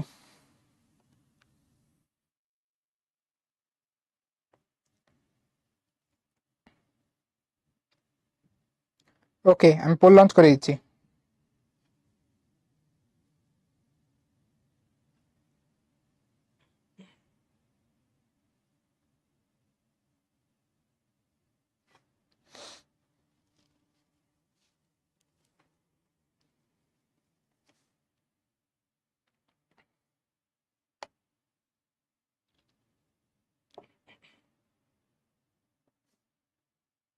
ঠিক আছে, পোলটা এন্ড করে দিচ্ছি। তোমরা মেজরিটি অ্যান্সার দিয়েছো option C, which is correct. But একটা হিউজ পোর্শন এই অপশন দাগাইছো কেন? এখানে বলছে ডকুমেন্টে চার্ট সংযোজন করতে কোন গ্রুপে যাইতে হয়। মাত্র দেখাইছি পাই চার্ট অ্যাড করে, ইনসার্ট, তারপরে ইলাস্ট্রেশন গ্রুপ, এখানে গেলে আমরা চার্ট অ্যাড করতে পারি। অপশন সি হচ্ছে অ্যান্সার। ওকে, লিডার বোর্ডে দেখা যাচ্ছে রাফিন সর্বপ্রথম কারেক্ট অ্যান্সার দিয়েছে, এরপরে ওয়াফিকা, তাসফিয়া, ফাহমিদা, আহির প্রথম, তাসফিয়া, রায়ান, শান, ফিহা এবং আরো অনেকে। তোমাদের সবাইকে কনগ্রেচুলেশন। ওকে, আমরা আরো কিছু এমসিকিউ কোশ্চেন পাচ্ছি।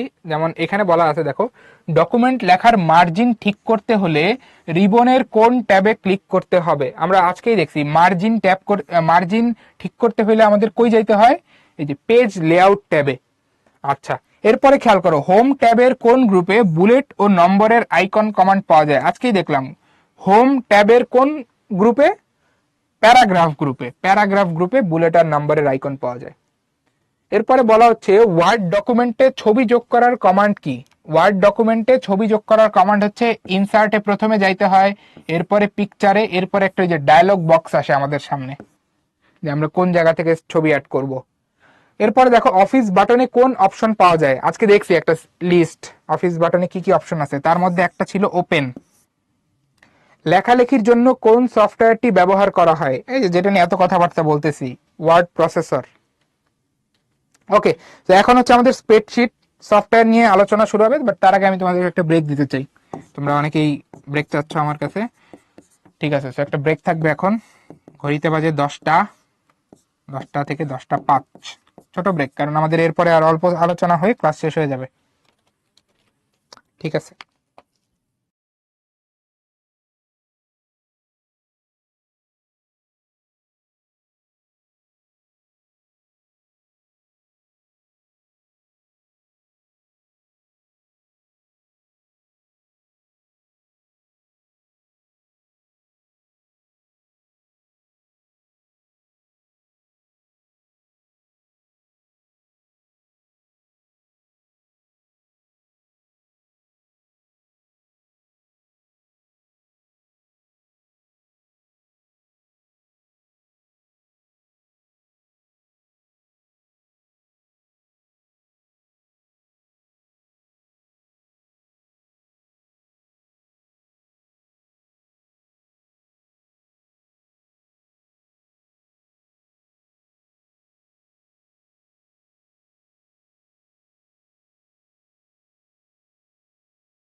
ওকে, আমাদের যে ব্রেক টাইম ছিল, ব্রেক টাইম শেষ। আশা করি তোমরা সবাই ব্যাক করছো, নাকি ব্যাক করছো তো? ওকে, ঠিক আছে।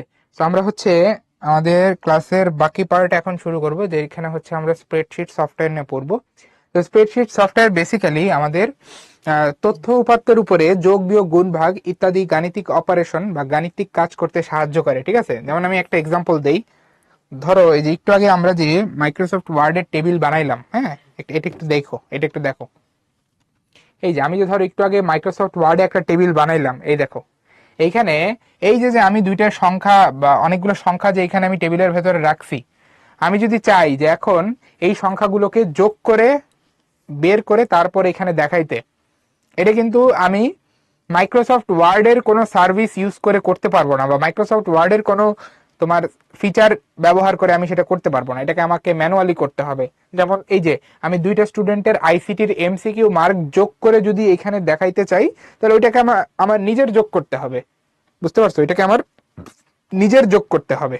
সো এই যে যে আমার এখানে একটা টেবিলের ভেতরে কিছু ডাটা আমি এইখানে সাজায় গোছায় রাখছি, এইগুলোর উপরে যদি আমি যোগ বিয়োগ গুণ ভাগ করতে চাই, এই সুবিধা আসলে আমাকে মাইক্রোসফট ওয়ার্ড দেয় না।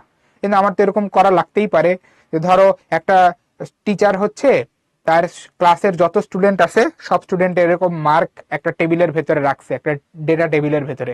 এখন সে প্রত্যেকটা স্টুডেন্টের মার্কগুলোকে যোগ করে টোটাল মার্কস বের করতে চায়, তারপর সেখান থেকে সে অ্যাভারেজ মার্কস বের করবে। তো এই কাজটা কিন্তু সে মাইক্রোসফট ওয়ার্ড থেকে করতে পারবে না, ঠিক আছে? তো এই কাজগুলো আমাদের অনেক সময় অনেক চাহিদার অনুযায়ী করতে হয়। তো তার জন্যই যেই সফটওয়্যারটা, সেটা হচ্ছে তোমার মাইক্রোসফট এক্সেল। ওকে, এটাকে আমরা স্প্রেডশিট সফটওয়্যারও বলি, ঠিক আছে? তো এই হচ্ছে আমাদের স্প্রেডশিটের প্রয়োজনীয়তা। এখানে আরো কিছু দেওয়া আছে, তোমরা একটু পড়ে নিবা। আশা করি বেসিক ডিমান্ডটা বুঝাইতে পারছি। ওকে, এখন স্প্রেডশিটে যখন আমরা হচ্ছে তোমার, আমি একটু স্প্রেডশিট সফটওয়্যারটা ওপেন করি, ওপেন করে বাকি কথা বলি, ঠিক আছে? ওকে, আমরা এটা ক্লোজ করে দিই, এটা আর আমাদের লাগবে না। এটা সেভ করবো, আচ্ছা সেভ করে রাখি, ঠিক আছে, আমি ক্লোজ করে দিই। ঠিক আছে, তাহলে স্প্রেডশিট সফটওয়্যারটা আমরা ওপেন করবো এখন। এটা আগে একটা বানায় রাখছিলাম, এটা ক্লোজ করে দিই। তো স্প্রেডশিট সফটওয়্যার ওপেন করার জন্য তুমি স্টার্ট বাটনের এখানে লিখবা হচ্ছে এমএস এক্সেল। এই যে এক্সেল অ্যাপ, এটা হচ্ছে মাইক্রোসফট উইন্ডোজ অপারেটিং সিস্টেমে বিল্ট ইন থাকে, ঠিক আছে? তো তুমি পেয়ে যাবে এটা। ওপেন করলাম, এই দেখো ওপেন করার পর এই চেহারাটা আসবে। তো এখান থেকে তুমি একটা ব্ল্যাঙ্ক স্প্রেডশিট ফাইল ওপেন করতে পারবা বা ক্রিয়েট করতে পারবা। তো এই যে তার জন্য তোমার এই যে ব্ল্যাঙ্ক ওয়ার্কবুক যেখানে লেখা দেখাচ্ছে ওইখানে ডাবল ক্লিক করতে হবে, তাহলে তুমি একটা এক্সেল ফাইল ওপেন মানে ক্রিয়েট করতে পারবা, ঠিক আছে? তো আমি এখানে যে দেখো ব্ল্যাঙ্ক ওয়ার্কবুক, এই জায়গাটায় ডাবল ক্লিক করলাম, এই যে আমার একটা এক্সেল ফাইল ক্রিয়েট হয়ে সামনে দেখাচ্ছে, ঠিক আছে? ওকে, এটাকে সেভ করে নেই। এটাকে সেভ করার জন্য হচ্ছে কন্ট্রোল এস চাপ দিব। তো এই যে আমাকে ফাইলের নাম আর ফাইলের লোকেশনটা এখান থেকে সিলেক্ট করতে বলতেছে। তো আমি লোকেশনটা ডকুমেন্ট দিয়ে দিলাম, আর ফাইলের নামটা দিয়ে দিলাম হচ্ছে আইসিটি ক্লাস 02। ওকে, ঠিক আছে, সেভ করে রাখি এটা। ঠিক আছে, এই যে সেভ হয়ে গেছে, দেখো ওই যে উপরে নাম দেখাচ্ছে। ঠিক আছে, তো এই যে আমি এক্সেল ফাইল ওপেন করার পর যেই চেহারাটা দেখতে পারতেছি, এক্সেল ফাইল ওপেন করার পর যেই চেহারাটা দেখতে পারতেছি, এটা হচ্ছে বেসিক্যালি একটা তোমার ওয়ার্কশিট। এটাকে আমরা বলি একটা ওয়ার্কশিট বা বেসিক্যালি একটা টেবিল। এই টেবিলের ভেতরে আমরা ডেটা রাখবো, এই টেবিলের ভেতরে আমরা আমাদের তথ্য উপাত্ত গুছায় রাখবো, ঠিক আছে? আচ্ছা, এখন এই টেবিলে এরকম যে অনেকগুলো ছোট ছোট ঘর দেখা যাচ্ছে, এই ঘরগুলোর পরিচয় আমাদের বুঝতে হবে। ওকে, তো খেয়াল করো, এখানে টেবিলের ভেতরে তুমি দেখতে পাচ্তেছো অনেকগুলো এরকম ছোট ছোট ঘর আছে, তাই না? এই ঘরগুলার পরিচয় তোমাকে বুঝতে হবে। এই ঘরের ভেতরেই আমরা ডেটা কিন্তু রাখবো, এই ঘরের ভেতরেই কিন্তু আমরা ডেটা রাখবো, বুঝতে পারছো? এই ঘরের ভেতরেই আমরা হচ্ছে আমাদের যত ডেটা আছে ডেটাগুলো রাখবো, রেখে দিব, ঠিক আছে? এই ঘরগুলোকে আমরা বলি হচ্ছে সেল, এগুলোকে বলা হয় সেল। হ্যাঁ, এগুলোকে বলা হয় সেল। এই সেলের ভেতরে কি থাকে? সেলের ভেতরে হচ্ছে ডেটা থাকে, সেলের ভেতরে ডেটা থাকে, ঠিক আছে? সেলের ভেতরে ডেটা থাকে। আচ্ছা, এখন এই প্রত্যেকটা সেলের জন্য তোমার একটা ইউনিক অ্যাড্রেস থাকে।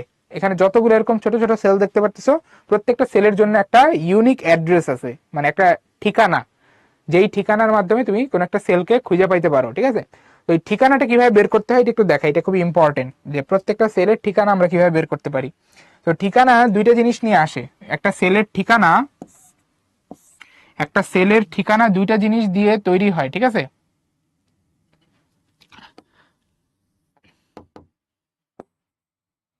আমি এটা একটু আরেকবার লিখি। ওকে, তো একটা সেলের যে ঠিকানা তার দুইটা জিনিস থাকে, একটা হচ্ছে রো নাম্বার, একটা হচ্ছে তোমার কলাম নাম্বার। ঠিক আছে, রো নাম্বার কলাম নাম্বার কি খেয়াল করো, উপরে তুমি যদি এই যে এই টেবিলটার একদম প্রথম সারিটা খেয়াল করো, এখানে দেখবা অনেকগুলো এরকম তোমার লেটার দেওয়া আছে। এই প্রত্যেকটা লেটার আসলে কি মিন করে, এই যেমন এইখানে দেওয়া আছে এ, তারপর এইখানে বি, এইখানে সি, এইখানে ডি, ই, এরকম প্রত্যেকটা কলামের দেখো উপরে একটা নাম দেওয়া আছে। এইগুলো দিয়ে আসলে কলামকে চিহ্নিত করা হয়। এগুলা হচ্ছে প্রত্যেকটা কলামের জন্য এক একটা আলাদা আলাদা নাম, এগুলোকে আমরা কলামের নামও বলতে পারি। এগুলো হচ্ছে এক একটা কলামের নাম, বুঝতে পারছো, কলামের নাম। আচ্ছা, আর তুমি যদি বাম পাশে এখানে এই যে উপর থেকে নিচের দিকে তাকাও, দেখবা যে প্রত্যেকটা সারির জন্য বা রো এর জন্য কিন্তু আবার এক একটা নাম দেওয়া আছে। এই যে ওয়ান 1 2 3 4 এইভাবে নিচে যাইতে থাকলে তুমি দেখবা প্রত্যেকটা সারির জন্য এক একটা নাম দেওয়া আছে। এইগুলো দিয়ে আসলে আমরা রো বা সারিকে নির্ধারণ করি বা সারিকে খুঁজে পেতে পারি এই নাম দিয়ে। এখন তুমি যখন কোন একটা সেলের ঠিকানা লিখবা, তোমাকে একই সাথে ওই সেল কোন কলামে আছে এবং কোন রোতে আছে এই দুইটা জিনিস একসাথে লিখতে হবে। কিভাবে একসাথে লিখবা, তোমাকে সেলের ঠিকানার বসানোর ক্ষেত্রে একদম শুরুতে বসাইতে হবে হচ্ছে তোমাকে কলামের নাম। এই যে একদম শুরুতে আমরা বসাবো হচ্ছে কলামের নাম, এরপরে বসাবো ওই সেল কোন রোতে আছে সেই রো এর নাম। হ্যাঁ, তাহলে দেখো তো এই সেলটা, এই যে আমি যেই সেলটাকে মার্ক করছি এখানে, এই সেলটা কোন কলামে আছে তার নাম কি, এই যে উপরে যাও দেখতে পাবা এই যে এই সেলটা হচ্ছে তোমার ডি কলামে আছে। তাহলে এখানে তোমার বসবে হচ্ছে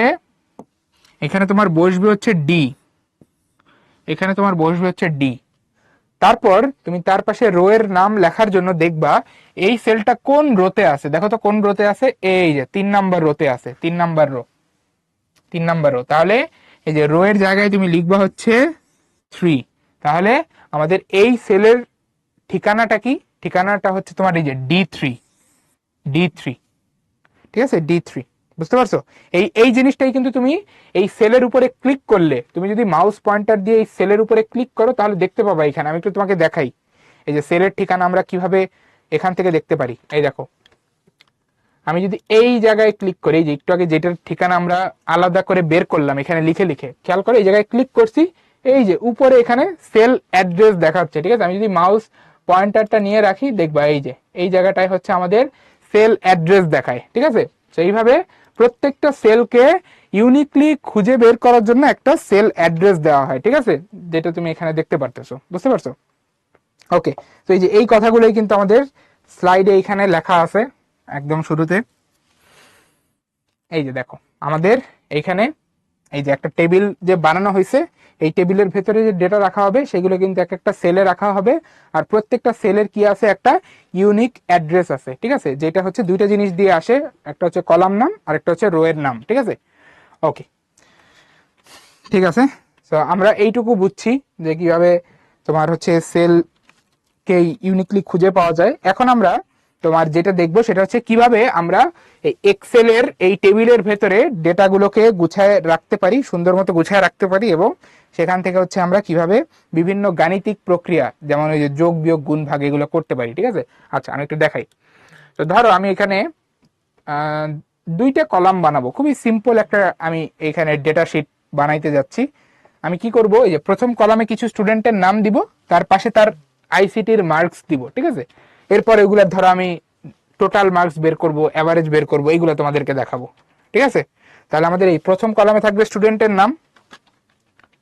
এই যে তুমি কোনো একটা সেলের ভেতরে কিছু লেখার জন্য কোনো কিছু লেখার জন্য, কোনো একটা সেলের ভেতরে কোনো কিছু লেখার জন্য ওই সেলটাকে প্রথমে সিলেক্ট করবা, সিলেক্ট করে মাউসের তোমার লেফট বাটন দুইবার ক্লিক করলেই ওইখানে দেখবা যে কার্সর ব্লিঙ্ক করতেছে, তার মানে এখন তুমি এখানে লিখতে পারবা। ঠিক আছে, যেমন এই যে আমি এখন এই সেলের ভেতরে লিখবো হচ্ছে তোমার স্টুডেন্ট নেম, যেটা আসলে আমার এই সেলের হেডিং।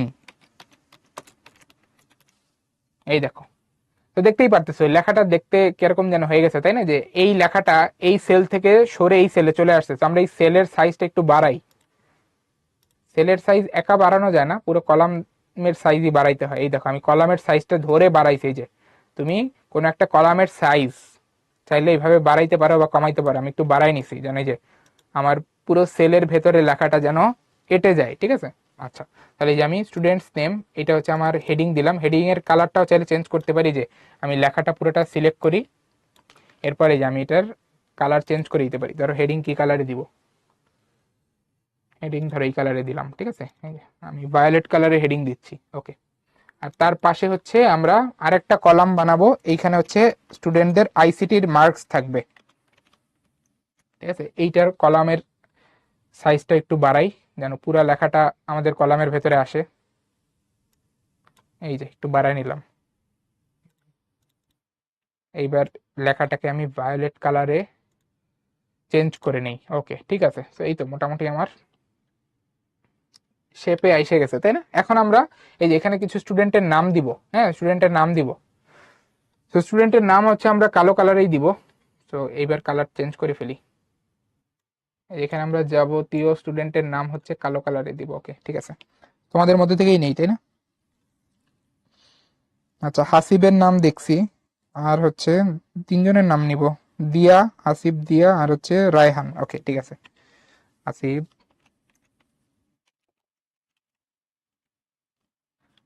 মার্কস পরে দিই। আগে হচ্ছে আমরা নামগুলো এন্ট্রি দিয়ে দিই। ওকে, ঠিক আছে, এই যে আমি নাম নিয়ে ফেলছি, নাম দিয়ে ফেলছি তিনটা স্টুডেন্টের। এবার তাদের আইসিটির মার্কস দিই। ঠিক আছে, ধরো যে প্রথম জনের জন দিলাম হচ্ছে 24, দিয়াকে ধরো দিলাম 25, এর পরের জনকেও ধরো 25ই দিলাম। ঠিক আছে, ওকে, তাহলে এই যে আমি তিনজনের আইসিটির মার্কস এখানে দিয়ে দিলাম। ঠিক আছে, আইসিটির মার্কস এখানে দিয়ে দিলাম। তো মোটামুটি আমাদের একটা টেবিল এখন বানানো হয়ে গেছে। ঠিক আছে, আচ্ছা, তো আমি চাইলে এটা একটা বর্ডারও দিতে পারি। পুরো জিনিসটার একটা চাইলে বর্ডার দিতে পারি। ধরো এটার একটা বর্ডার দিই, আমরা একটা সুন্দর বর্ডার দিই, তাহলে দেখতে ভালো লাগবে। এই দেখো একটা বর্ডার বানাইছি। ঠিক আছে, ওকে, তো এইটা হচ্ছে আমাদের টেবিল, এইখানে আমরা হিসাব নিকাশ করে রাখবো। আচ্ছা, এখন দেখো যে তিনজন স্টুডেন্টের যে আমি হচ্ছে এখানে আইসিটির মার্কস এন্ট্রি দিছি, এইগুলোর এখন টোটাল ভ্যালুটা আমি বের করতে চাই, মানে টোটাল মার্কসটা আমি বের করতে চাই। বের করে এই যে এইখানে ধরো রাখবো।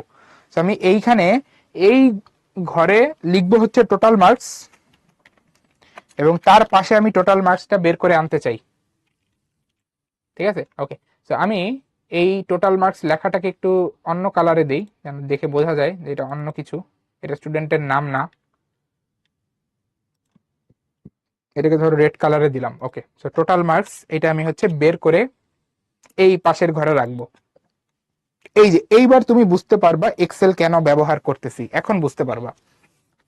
খেয়াল করো, এই যে আমরা তিনজন স্টুডেন্টের টোটাল মার্কস বের করে এই ঘরে রাখবো, এই তিনজন স্টুডেন্টের টোটাল মার্কস বের করার যে কাজটা, এইটা যদি তুমি চাও যে নিজে নিজে না করে এক্সেল সফটওয়্যারকে দিয়েই করাতে, তাহলে তোমাকে যেটা করতে হবে সেটা হচ্ছে ফর্মুলা লিখতে হবে।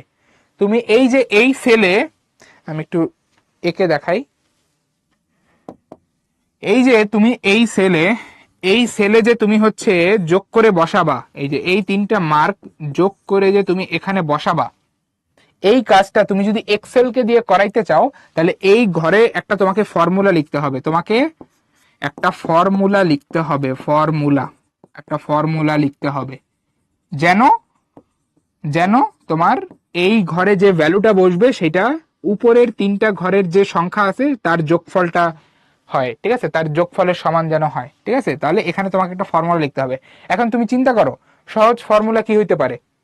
সহজ ফর্মুলা যেটা হইতে পারে সেটা হচ্ছে যে এই যে আমার উপরে তিনটা সংখ্যা, যেই উপরে আমার তিনটা সংখ্যা যেই ঘরে আছে, যেই ঘরে আছে, হ্যাঁ, ওই ঘরগুলোর অ্যাড্রেসকে দিয়ে অ্যাড্রেস দিয়ে আমি কি করতে পারবো, ওই ঘরের অ্যাড্রেস গুলো দিয়ে আমি কি করতে পারবো, ওই ঘর থেকে ভ্যালুগুলো এনে তারপরে যোগ করে দিতে পারবো। তাহলে আমরা যখন এই সেলের জন্য ফর্মুলা লিখবো, ফর্মুলাটা কিরকম হইতে পারে দেখতে একটু তুমি নিজেই বোঝার চেষ্টা করো।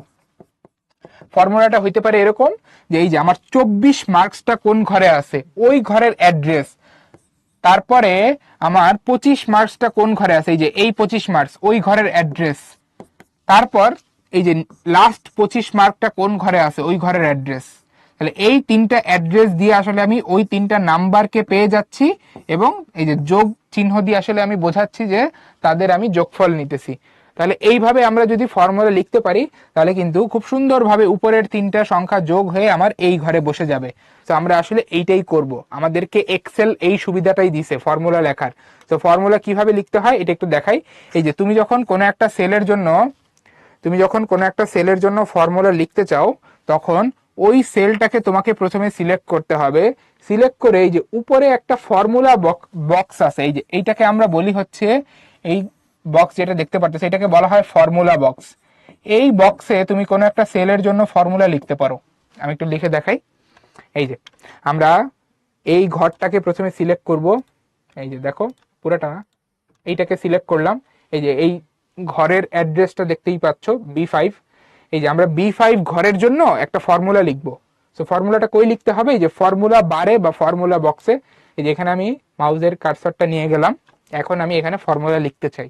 এমন ভাবে ফর্মুলা লিখবো যেন এই ঘরে যে সংখ্যাটা বসে সেটা উপরের তিনটা ঘরের যোগফলের সমান হয়। ঠিক আছে, তাহলে আমরা ফর্মুলা লেখা শুরু করি। তো ফর্মুলা লেখার একটা নিয়ম আছে, তোমাকে সব সময় এক্সেলে ফর্মুলা শুরু করতে হবে ইকুয়াল সাইন দিয়ে। এই যে ইকুয়াল সাইন দিয়ে আমরা কি করি, আমাদের ফর্মুলা শুরু করি। আমি একটু জুম করি, হয়তো তোমাদের কাছে ছোট লাগতেছে।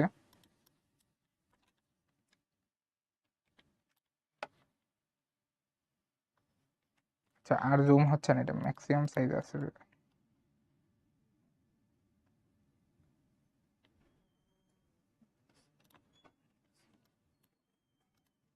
ওকে, আর জুম হচ্ছে না, ঠিক আছে, কিছু করার নাই। আচ্ছা ঠিক আছে, সো এই যে আমরা ইকুয়াল সাইন দিয়ে এখানে হচ্ছে ফর্মুলা লেখা শুরু করব। ঠিক আছে, তাহলে ইকুয়াল সাইন দিলাম। এরপরে যেই কাজটা করতে পারি সেটা হচ্ছে একদম সিম্পল। এই যে আমাদের উপরের তিনটা ঘরের সেল অ্যাড্রেস আমরা ইকুয়ালের পরে পরপর লিখে দিব এবং তাদের মাঝে যোগ চিহ্নটা সুন্দর মতো বসায় দিব যে জায়গায় দরকার। ঠিক আছে, তো খেয়াল করো আমি ইকুয়াল দিয়ে একদম প্রথমে দিব হচ্ছে এই যে 24 সংখ্যা যেই ঘরে আছে ওই ঘরের অ্যাড্রেস। তো তুমি এটা চাইলে টাইপ করে লিখে দিতে পারো, অথবা তুমি 24 যেই ঘরে আছে ওই ঘরের গিয়ে যদি মাউসের তোমার রাইট বাটন দিয়ে যদি সিলেক্ট করো ওই ঘরকে, তাহলেও ওই অ্যাড্রেসটা এখানে চলে আসবে। যে দেখো আমি যদি এই 24 যেই ঘরে আছে ওই ঘরকে সিলেক্ট করি, এই দেখো ওই ঘরের অ্যাড্রেসটা ইকুয়ালের পাশে চলে আসছে। তো তুমি চাইলে এটা নিজেও টাইপ করে লিখতে পারতা। আচ্ছা, তাহলে ইকুয়াল B2 মানে কি, যে B2 ঘরের যে নাম্বারটা আছে এখানে আমি এই B2 ঘরের নাম্বারটাকে কোথায় নিয়ে আসতেছে, এই জায়গায় নিয়ে আসতেছি। ঠিক আছে, আচ্ছা তার সাথে আমি কি করতে চাই, যোগ করতে চাই। কাকে যোগ করতে চাই, এই যে 25 সংখ্যাটা যে ঘরে আছে, তাহলে 25-এর অ্যাড্রেসটা আমার যোগের পাশে লিখতে হবে।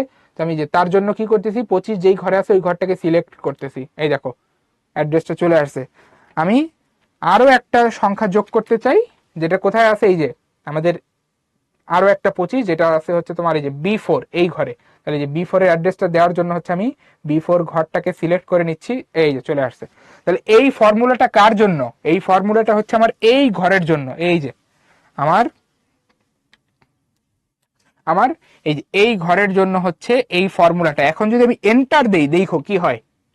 এই যে এন্টার দিছি, অটোমেটিক উপরের যেই তোমার তিনটা সংখ্যা ছিল সেই তিনটা সংখ্যা অটোমেটিক এখানে যোগ হয়ে তারপরে বসতেছে। উপরের যে তিনটা সংখ্যা ছিল এই তিনটা সংখ্যা এখানে কি হয়ে বসতেছে, যোগ হয়ে বসতেছে। ঠিক আছে, যেমনটা এই যে দেখতে পাচ্ছ এখানে কি হলো।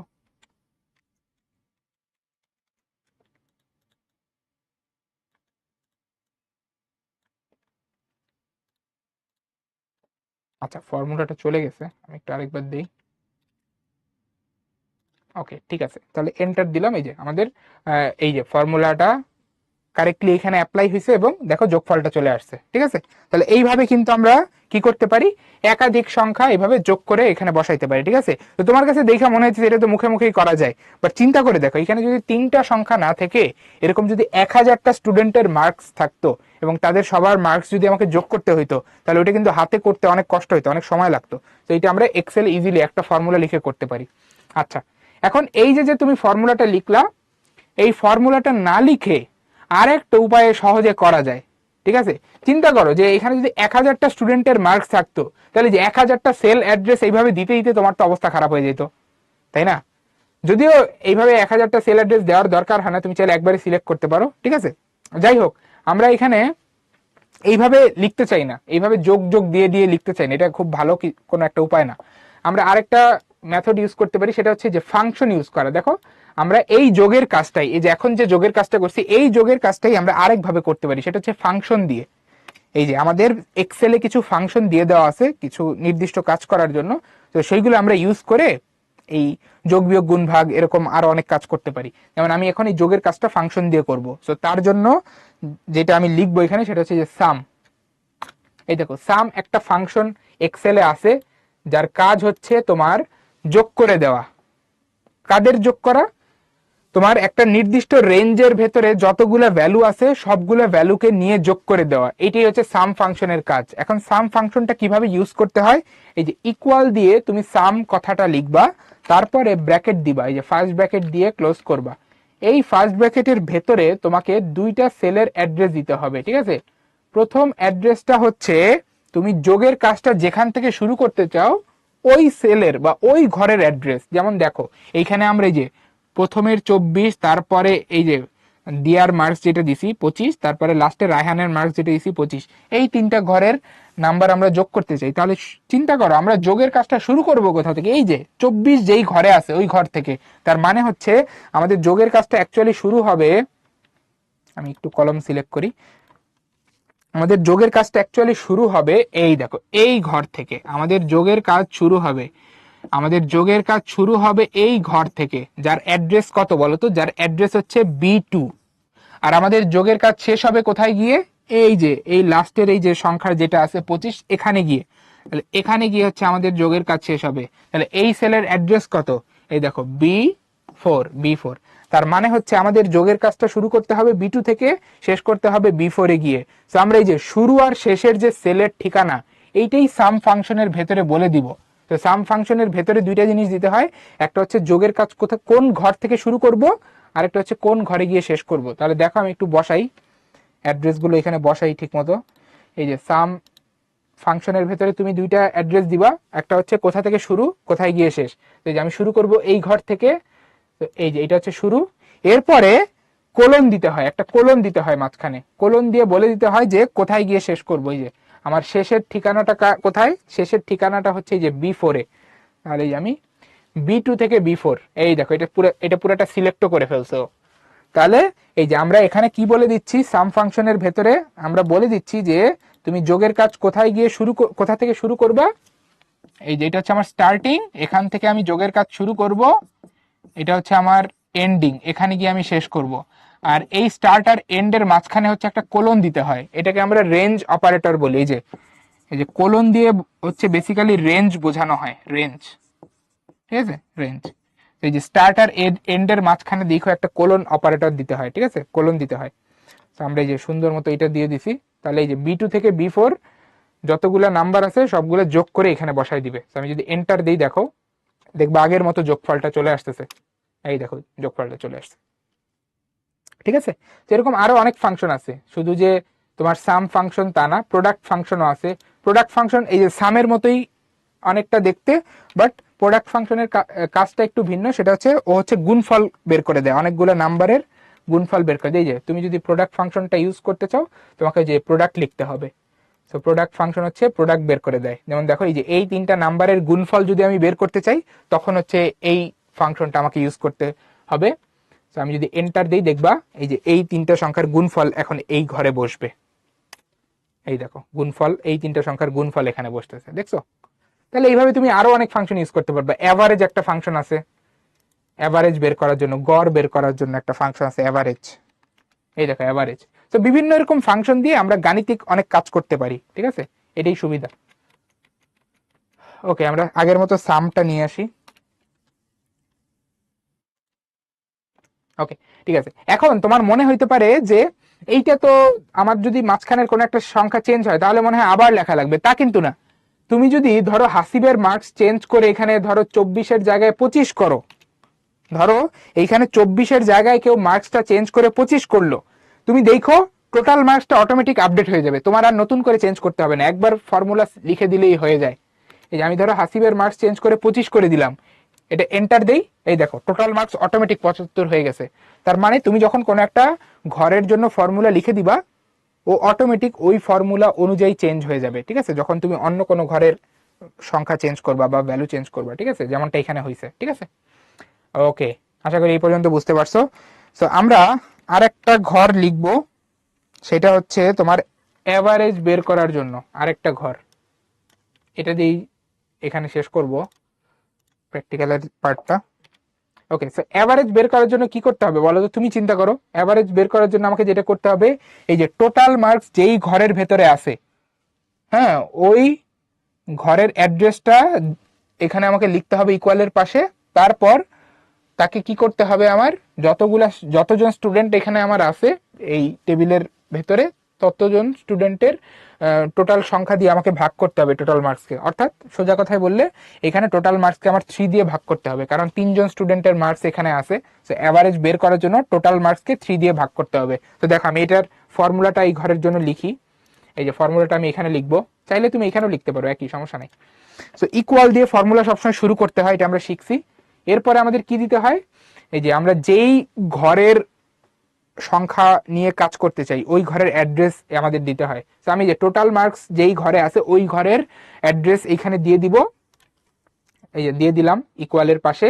তারপর তাকে আমি 3 দিয়ে ভাগ করতে চাই, এই কারণে দেখো যে এখানে ভাগের চিহ্নটা দিব, এই যে ভাগের চিহ্নটা হচ্ছে এরকম একটা তোমার ব্যাকওয়ার্ড স্ল্যাশ, ঠিক আছে, তো স্ল্যাশ দিয়ে আমরা এখানে ভাগ বোঝাচ্ছি। তো এই যে ভাগের চিহ্ন দিয়ে তারপর আমি 3 দিলাম, তার মানে এখানে কি হচ্ছে, এই যে B5 ঘরে B5 ঠিকানার যে ঘরটা আছে ওই ঘরে যে সংখ্যাটা আছে ওইটাকে আমি 3 দিয়ে ভাগ করতেছি, এটাই ফর্মুলা বলার চেষ্টা করতেছে। আমি এন্টার দিই, দেখো এই যে অ্যাভারেজটা সুন্দর মতো এখানে চলে আসতেছে।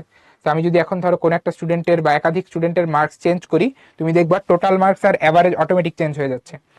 ধরো যে আমি দিয়ার মার্কস এখানে ধরো যে 24 করে দিলাম, তারপরে রায়হানের মার্কস ধরো যে আমি 23 করে দিলাম, ঠিক আছে। তো দেখো আমাদের নিচের মার্কসগুলো অটোমেটিক চেঞ্জ হয়ে যাবে, এই দেখছো অটোমেটিক চেঞ্জ হয়ে গেছে।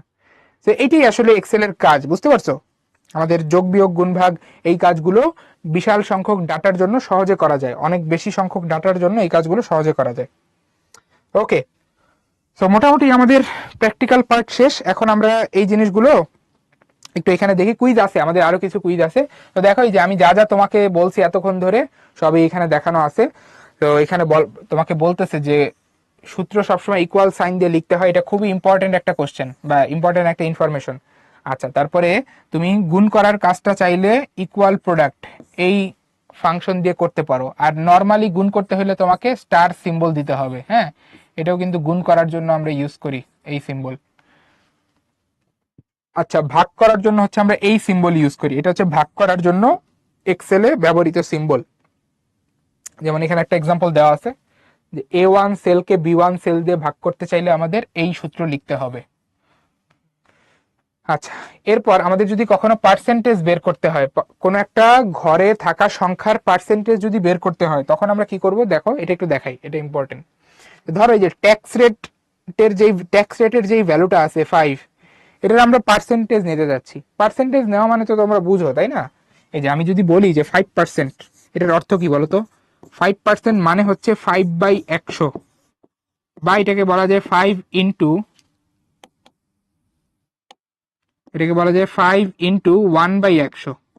তার মানে হচ্ছে পার্সেন্টেজ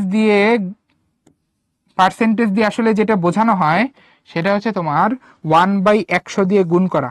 এই দেখো, পার্সেন্টেজ দিয়ে আমরা যেটা বুঝাই সেটা হচ্ছে 1/100 দিয়ে গুণ করা, তাই না? তো তুমি যদি এক্সেলে কোনো ঘরে থাকা কোনো সংখ্যা বা মানের যদি পার্সেন্টেজ হিসাব করতে চাও তাহলে তোমাকে কি করতে হবে, তোমাকে যেটা করতে হবে দেখো, এই যে তুমি এইখানে ট্যাক্স রেট সংখ্যা, ট্যাক্স রেটের এই 5 সংখ্যাটা যেই ঘরে আছে ওই ঘরের যদি পার্সেন্টেজ ভ্যালুটা হিসাব করতে চাও তাহলে তোমাকে যেটা করতে হবে ওই ঘরের সেল অ্যাড্রেসের পাশে পার্সেন্টেজ সাইনটা দিতে হবে। যেমন এই ঘরের সেল অ্যাড্রেস কত, B9, তাহলে তোমাকে ইকুয়াল দিয়ে B9 দিতে হবে, তারপর তার সাথে তারপর তার পাশে তোমাকে এই যে পার্সেন্টেজ সিম্বলটা দিতে হবে। তাহলে কি হয়ে যাবে জানো, তাহলে এই যে B9 ঘরে যে সংখ্যাটা আছে তার পার্সেন্টেজ ক্যালকুলেট হবে। এই যে পার্সেন্টেজ ক্যালকুলেট হওয়া মানে 1/100 দিয়ে গুণ হওয়া। আচ্ছা, এখন ধরো আমরা এই যে অ্যামাউন্ট অফ ট্যাক্স বের করতে চাই, এই টেবিল থেকে আমরা অ্যামাউন্ট অফ ট্যাক্স বের করতে চাই। অ্যামাউন্ট অফ ট্যাক্স কিভাবে আসবে, এই যে আমাদের ট্যাক্স রেটের যে পার্সেন্টেজটা তার সাথে ইনকামটা গুণ দিতে হবে, মানে ইনকামের কত পার্সেন্ট ট্যাক্স ওইটা আমাদের এখানে দেওয়া আছে। এখন এক্সেলে আমাদের এমন ভাবে এই ঘরের জন্য সূত্র লিখতে হবে যেন আমাদের ট্যাক্সের ভ্যালুটা, ট্যাক্সের মানটা যেন আমরা সঠিকভাবে পেয়ে যাই। ঠিক আছে, তো তার জন্য সূত্র কি একটু সবাই বোঝার চেষ্টা করো। এখানে সূত্রটা কি হবে, সূত্রটা হবে খুবই সিম্পল, আমাদের ইনকাম যেই ঘরে আছে ওই ঘরের অ্যাড্রেসটা নিতে হবে। তো ইনকাম কোন ঘরে আছে দেখো তো, এই যে A9, তাহলে ইনকাম যেই ঘরে আছে ওই ঘরের অ্যাড্রেসটা নিলাম, ওই ঘরের অ্যাড্রেসটা নিলাম। এরপর তার সাথে আমরা গুণ দিব, এই যে গুণ দেওয়ার জন্য হচ্ছে এই সাইন, গুণ দেওয়ার জন্য এরকম স্টার সাইন আমরা নেই। ঠিক আছে, তারপর গুণ দিব আমরা কি, গুণ দিব হচ্ছে যে ট্যাক্সের পার্সেন্টেজ, ট্যাক্সের পার্সেন্টেজটা আমরা হচ্ছে ইনকামের সাথে গুণ দিব। তো ইনকাম যেই ঘরে আছে ওই ঘরের অ্যাড্রেসটা এখানে লিখে ফেলছি। তাহলে এখন যেটা গুণ করতে হবে সেটা হচ্ছে যে আমাদের যে ট্যাক্স রেট যেই ঘরে আছে ওই ঘরের অ্যাড্রেস আর তার সাথে পার্সেন্টেজ সাইনটা। কেন পার্সেন্টেজ সাইনটা কেন দিব, যেন আমাদের ট্যাক্স রেটের যে ভ্যালুটা ওইটা পার্সেন্টেজে কনভার্ট হয়ে যায়। ঠিক আছে, আচ্ছা তাহলে ইনকাম এই পার্টটা হচ্ছে আমাদের ইনকাম, এই অ্যাড্রেস দিয়ে আমরা ইনকাম ভ্যালুটা নিয়ে আসতেছি আর তার সাথে গুণ করব কি, এই যে আমাদের ট্যাক্স রেট যেই ঘরে আছে সেটা হচ্ছে B9, আর এটাকে যেহেতু পার্সেন্টেজে নিতে চাচ্ছি তাহলে এই যে আমরা পার্সেন্টেজ সাইনটা দিয়ে দিলাম। এই যে এটা হচ্ছে আমাদের ট্যাক্স রেটের পার্সেন্টেজ ভ্যালুটা, এই পুরাটা হচ্ছে আমাদের ট্যাক্স রেট ইন পার্সেন্টেজ। ঠিক আছে, এই হচ্ছে বিষয়। তাহলে পুরোটা এখন সুন্দর মতো এখানে ক্যালকুলেট হয়ে যে অ্যামাউন্ট অফ ট্যাক্সটা দেখবা 2000 চলে আসছে। আমি একটু হিসাব করেও দেখাই কিভাবে আসে 2000, একটু খেয়াল করে দেখো কিভাবে 2000 আসে। এই যে আমরা যখন ইকুয়াল দিয়ে A9 দিচ্ছি, তো A9 ঘরের ভেতরে যে ভ্যালুটা আসছে ওটা চলে আসবে, সেটা কত দেখো 40,000। আচ্ছা, তার সাথে গুণ হবে দেখো যে B9 ঘরে যে ভ্যালুটা আছে তার পার্সেন্টেজ, B9 ঘরে কত আছে 5। আচ্ছা, তার পার্সেন্টেজ, পার্সেন্টেজ নেওয়া মানে তো তোমরা জানো 1/100 দিয়ে গুণ করা বা যে 100 দিয়ে ভাগ করা। ওকে, তাহলে এখানে যে কাটাকাটি হবে, কাটাকাটি হইলে দেখো যে 400 সাথে 5 গুণ হয়ে আসে 2000। এই যে এইটাই কিন্তু এখানে লেখা হয়েছে, খেয়াল করো এই যে এইটাই কিন্তু এখানে এক্সেল ক্যালকুলেট করে বের করছে। ঠিক আছে, তাহলে কিভাবে পার্সেন্টেজ নিতে হয় এটা আশা করি বুঝছো। ওকে ঠিক আছে, তো আমাদের এই যে টপিক শেষ, এখন তোমাদের জন্য কিছু কুইজ থাকবে তারপর ক্লাসটা শেষ করে দিব। তো তোমরা একটু কুইজগুলো দেখো, আমি পোল লঞ্চ করে দিচ্ছি, একটু সময় নিয়ে দেখো। এটা সহজ, এটা আশা করি বেশি দেখা লাগবে না। পোল লঞ্চ করে দিলাম।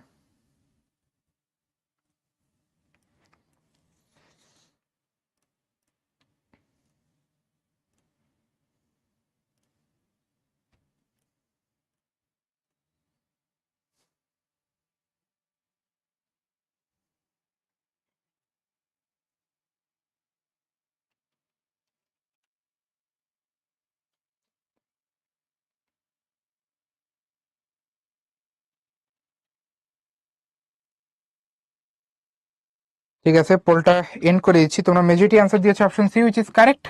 এয়ারলাইন্স রিজার্ভেশনে কোনটা ব্যবহার করা হয়, স্প্রেডশিট সফটওয়্যার। এই যে হিসাব নিকাশ রাখার জন্য কয়জন রিজার্ভ করছে, কখন করছে, এই হিসাব নিকাশ রাখার জন্য আমরা স্প্রেডশিট সফটওয়্যার ইউজ করি। ঠিক আছে, আমি তোমাদের লিডার বোর্ডটা একটু শেয়ার করি। সেখানে দেখা যাচ্ছে ফাহমিদা সর্বপ্রথম কারেক্ট আনসার দিয়েছে, এরপরে আশফাক, সাইয়েদ, তাইফা, শান, রাফিন, ফখরুল, রিজওয়ান, সুহা, জুবাইর এবং আরো অনেকে, তোমাদের সবাইকে কনগ্রেচুলেশন। ওকে, আমাদের কিছু এমসিকিউ আছে। এখানে বলতেছে A1 সেলকে B1 সেল দিয়ে ভাগ করার জন্য ফলাফল সেলের শুরুতে কি লিখতে হবে। তো আমরা কি লিখি দেখো তো, A1 সেলকে B1 সেল দিয়ে ভাগ করার জন্য আমরা কোন সূত্রটা লিখি, যে এরকম ইকুয়াল দিয়ে A1, তারপরে এই যে ভাগ চিহ্ন, তারপরে এই যে B1 সেলের অ্যাড্রেস। তাহলে এই যে আমাদের একদম শুরুতে কি লিখতে হয়েছে, তুমি একটু তাকায় দেখো তো একদম শুরুতে কি লিখতে হয়েছে।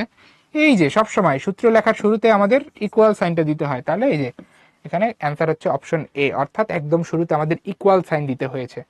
আচ্ছা, এরপরে খেয়াল করো স্প্রেডশিটের সূত্র সবসময় কোন চিহ্ন দিয়ে শুরু হয়, এই একই কোশ্চেন। তো সূত্র সবসময় কোন চিহ্ন দিয়ে শুরু হয়, ইকুয়াল। অনেক ইম্পর্টেন্ট, এটা অনেকবার আসছে পরীক্ষায় এই কোশ্চেনটা। আচ্ছা, এরপর আমাদের একটা টেবিল থেকে কোশ্চেন করা হয়েছে, খেয়াল করো একটা টেবিল দিছে, যে টেবিলে এই যে দেখো দৈর্ঘ্য প্রস্থ উচ্চতা, কোন একটা বস্তুর দৈর্ঘ্য প্রস্থ উচ্চতা দেওয়া আছে, আর আয়তনের নিচের যে ঘরটা আছে সেখানে একটা কোশ্চেন মার্ক দেওয়া আছে। এখন আমাদের প্রথম প্রশ্নতে যেটা জিজ্ঞাসা করছে সেটা হচ্ছে যে কোশ্চেন মার্ক যেই ঘরে আছে ওই ঘরের ঠিকানা কি। তো আমরা একটু খোঁজার চেষ্টা করি ঠিকানাটা। তো খেয়াল করো ঠিকানার জন্য আমাদের দুইটা জিনিস লাগে, এই ঘর কোন কলামে আছে সেটা হচ্ছে ডি, আর এই ঘর কোন রোতে আছে সেটা হচ্ছে 2। তাহলে আমাদের এই ঠিকানাটা হচ্ছে D2। তাহলে কোথায় D2 আছে, দেখো এই যে অপশন ডি তে D2 আছে, সো অপশন ডি হচ্ছে আমাদের অ্যান্সার। এরপরে বলতেছে উক্ত সেলের সঠিক সূত্র কোনটি, মানে এই যে এই সেলটা আসলে যেই রাশিকে নির্দেশ করে সেটা তো আয়তন, তাই না, আয়তন, এই যে উপরে লেখাই আছে আয়তন। তাহলে আয়তন বের করার জন্য এখানে আমাদের ফর্মুলাটা কি দিতে হবে এটা বুঝতে হবে, ঠিক আছে। তো তোমরা জানো আয়তন হচ্ছে দৈর্ঘ্য প্রস্থ আর উচ্চতার গুণফল, তাই না, দৈর্ঘ্য প্রস্থ গুণ উচ্চতা সমান আয়তন। তাহলে আমরা যদি এই ঘরে আয়তন বের করে আনতে চাই তাহলে আমাদের সূত্র কি দিতে হবে, এই যে দৈর্ঘ্যের মান যেখানে আছে, প্রস্থের মান যেখানে আছে, উচ্চতার মান যেখানে আছে, সেখান থেকে মানগুলো নিয়ে গুণ করতে পারতে হবে, এটাই হবে আমাদের ফর্মুলা। তাহলে আমরা এখানে সূত্রটা লিখবো এরকম, এই যে এই জায়গার জন্য সূত্রটা হবে ইকুয়াল, তারপরে এই যে দৈর্ঘ্য যেই জায়গায় আছে সেই জায়গার ঠিকানা সেটা কত, A2, কারণ এই দেখো কলামটা হচ্ছে A, রো হচ্ছে 2, তাহলে ইকুয়াল দিয়ে আমরা লিখবো A2 প্রথমে। আচ্ছা, তার সাথে আমরা গুণ করতে চাই। আচ্ছা, আমাদের এইভাবে লিখলে হবে না, সরি এটা আমি একটু এই অপশনগুলো মিস করছি। এইভাবে লিখলে আমাদের কারেক্ট অপশন আসবে না, কেন, কারণ দেখো আমাদের অপশনে কিন্তু সব প্রোডাক্ট ফাংশন দিয়ে দেওয়া হয়েছে, অপশনে অ্যান্সার কিন্তু সব প্রোডাক্ট ফাংশনে দেওয়া, তাহলে আমাদের প্রোডাক্ট ফাংশন দিয়ে এখানে ফর্মুলাটা লিখতে পারতে হবে। তো তোমরা জানো এটা আমরা অলরেডি দেখছি যে আমাদের প্রোডাক্ট ফাংশন দিয়ে কিভাবে গুণের কাজ করা যায়। তো আমাদের তার জন্য প্রথমেই প্রোডাক্ট কথাটা লিখতে হয়, এরপর ব্র্যাকেটের ভেতরে আমরা দুইটা অ্যাড্রেস দেই, শুরুর এবং শেষের।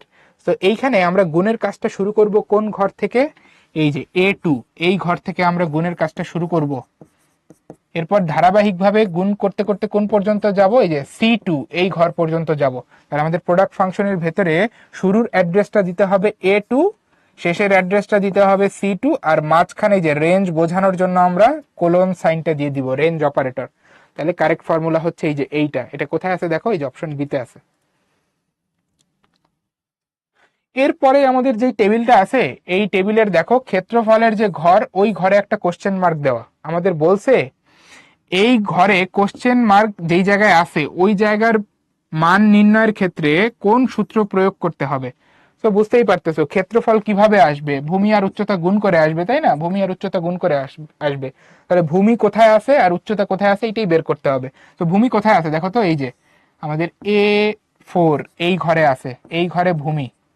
আর উচ্চতা কোথায় আছে, উচ্চতা আছে এই যে B4 ঘরে আছে। তাহলে আমাদের ক্ষেত্রফল বের করার জন্য যে সূত্রটা লিখতে হবে সেটা হবে ইকুয়াল দিয়ে A4 ইন্টু B4। এইটা একটা, এটা এই যে দেখো অপশন একে দেওয়া আছে, তাহলে এটা কারেক্ট। আরেকটা উপায় কি হইতে পারে, প্রোডাক্ট ফাংশন ইউজ করা, তাই না, এই যে আমরা প্রোডাক্ট ফাংশন ইউজ করার জন্য প্রোডাক্ট কথাটা লিখবো, তারপর ব্র্যাকেটে আমরা দিব হচ্ছে প্রথমে আমাদের গুণ শুরু হচ্ছে কোথা থেকে, A4 থেকে, তাহলে A4 প্রথমে, তারপরে কোলন দিয়ে দিব শেষ হচ্ছে কোথায়, B4 এ গিয়ে, তাহলে এরপর B4। এই তো, তাহলে এই দুইটাই কারেক্ট, এই দুইটাই কিন্তু আছে 1 আর 2-তে। আর 3 নম্বরে যেটা আছে এটা কারেক্ট না, কারণ এই যে এখানে যোগের চিহ্ন ব্যবহার করা হয়েছে, তাই না, এখানে তো যোগ না, এখানে যে কোলন চিহ্ন ব্যবহার করতে হয় কারেক্ট, কারেক্ট সূত্রে, ঠিক আছে। তাহলে 1 আর 2 কারেক্ট, এই কারণে আমরা অপশন এ কে হচ্ছে অ্যান্সার হিসাবে নিচ্ছি। ওকে, আমাদের ওই একই উদ্দীপকের পরের কোশ্চেনটা যেটা আছে সেটা হচ্ছে প্রোডাক্ট দ্বারা কোন ধরনের প্রক্রিয়া বোঝায়। তোমরা ইতিমধ্যে দেখছো যে প্রোডাক্ট দ্বারা হচ্ছে আমরা কি বুঝাই, আমরা গুণ করা বুঝাই, গুণ করা, প্রোডাক্ট দ্বারা আমরা গুণ করার কাজকে বুঝাই, ঠিক আছে। আর সাম দ্বারা হচ্ছে কি বুঝাই, যোগ করার কাজ। ওকে, এইটা হচ্ছে কুইজ নাম্বার 5। তোমরা একটু কোশ্চেনটা পড়ো ভালো করে, আমি পোলটা লঞ্চ করে দিচ্ছি। আমাদের আরেকটা কুইজ, এরপরে ক্লাস শেষ।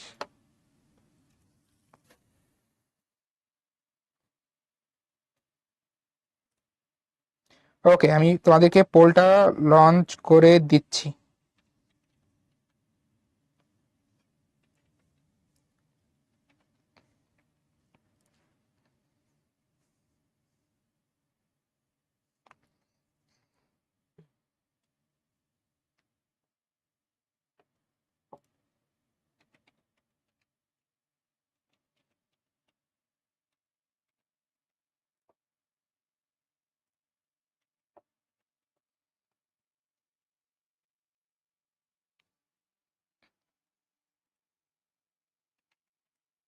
ওকে, আমি পোল এন্ড করে দিচ্ছি। তোমরা মেজরিটি অ্যান্সার দিয়েছো অপশন বি, বাট অনেকে অপশন এ দিছো। Actual answer option B. কেন দেখো, আমাদের এখানে কোশ্চেনে বলা হয়েছে A2 ঘরে আছে ক্রয় মূল্য, B2 ঘরে আছে 20% লাভ, এই তথ্যটা, আর C2 ঘরে আমাদের বিক্রয় মূল্য বসবে।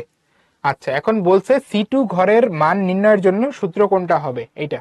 তাহলে C2 ঘরে কি বসবে বলো তো? বিক্রয় মূল্য, তাই না? তাহলে বিক্রয় মূল্য কিভাবে বের করতে হয় তোমরা তো জানো।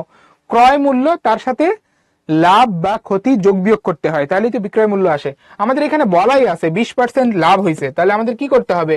ক্রয় মূল্যের সাথে লাভের পরিমাণটা যোগ করতে হবে, তাহলেই বিক্রয় মূল্য চলে আসবে। আচ্ছা, ক্রয় মূল্য কোন ঘরে আছে? ক্রয় মূল্য আছে ভাইয়া A2 ঘরে। তাহলে এই যে A2 ঘর নিলাম, তার সাথে লাভের পরিমাণটা যোগ করতে হবে। লাভ কোন ঘরে আছে? লাভের পরিমাণটা কোথাও বলা নাই, আমাদের B2 ঘরে বলা আছে লাভের শতকরা মান। তাহলে লাভের পরিমাণ কিভাবে বের করব? কিভাবে বের করতে হয়? কিভাবে করছো ছোটবেলায় মনে করে দেখো। আমরা ক্রয় মূল্যের সাথে এই লাভের শতকরা মানটা যদি গুণ করি, তাহলেই কিন্তু আমাদের লাভের পরিমাণ চলে আসে। তাহলে এই যে আমাদের ক্রয় মূল্যের সাথে কি করতে হবে? লাভের পরিমাণ যোগ করতে হবে, যার জন্য আমরা কি করব? এই যে ক্রয় মূল্যের সাথে আমরা গুণ করব আমাদের লাভের শতকরা পরিমাণটা। তো লাভের শতকরা পরিমাণটা কোথায় দেওয়া আছে দেখো তো ভাইয়া, এই যে B2 ঘরে দেওয়া আছে। তাহলে যে ক্রয় মূল্য তার সাথে যদি আমরা লাভের শতকরা পরিমাণটা গুণ করি, তাহলে এই পুরোটা হবে হচ্ছে আমাদের লাভের পরিমাণ। এই পুরোটা আমাদের লাভের পরিমাণ, বুঝতে পারছো? তাহলে যে ক্রয় মূল্য তার সাথে আমাদের লাভের পরিমাণ যোগ হয়ে আসতেছে কি? বিক্রয় মূল্য। তাহলে এখানে কারেক্ট অ্যান্সার হচ্ছে অপশন বি। আমি লিডার বোর্ডটা তোমাদের সাথে শেয়ার করি।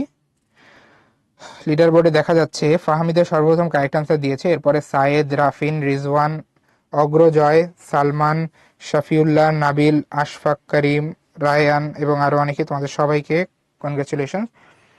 ওকে, এটা হচ্ছে আমাদের লাস্ট কুইজ এবং এর মধ্যে দিয়ে আমাদের ক্লাসও শেষ হবে। সো তোমরা একটু সবাই কোশ্চেনটা দেখো এবং অ্যান্সার করার ট্রাই করো। আমি পোল কিছুক্ষণের মধ্যেই দিয়ে দিব।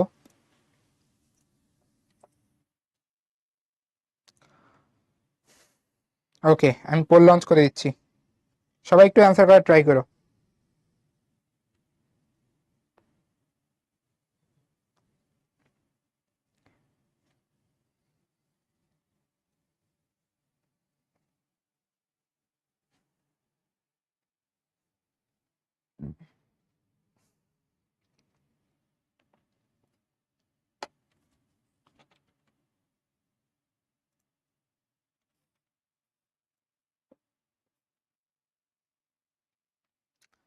ওকে, আমি পোল এন্ড করে দিচ্ছি।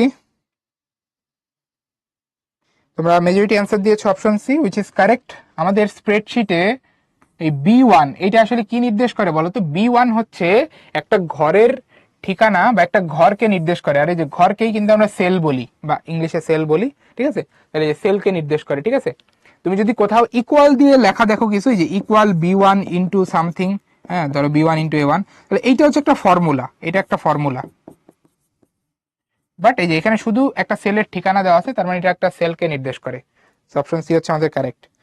ওকে, সো দেখা যাচ্ছে সায়েদ সর্বপ্রথম কারেক্ট আনসার দিয়েছে, এরপরে ফখরুল, রিজওয়ান, আশফাক, করিম, প্রাপ্য, সমৃদ্ধ, মাহির, তাসনুবা, নাইম, অর্পণ এবং আরো অনেকে। তোমাদের সবাইকে কনগ্রাচুলেশনস। এছাড়া আরো অনেকে ছিল, তাদেরকেও কনগ্রাচুলেশনস। ঠিক আছে, তো আমাদের ক্লাস আজকে এই পর্যন্তই। তোমাদের সবাইকে অনেক অনেক ধন্যবাদ। শুভরাত্রি, সবাই ভালো থাকো, সুস্থ থাকো। আসসালামু আলাইকুম।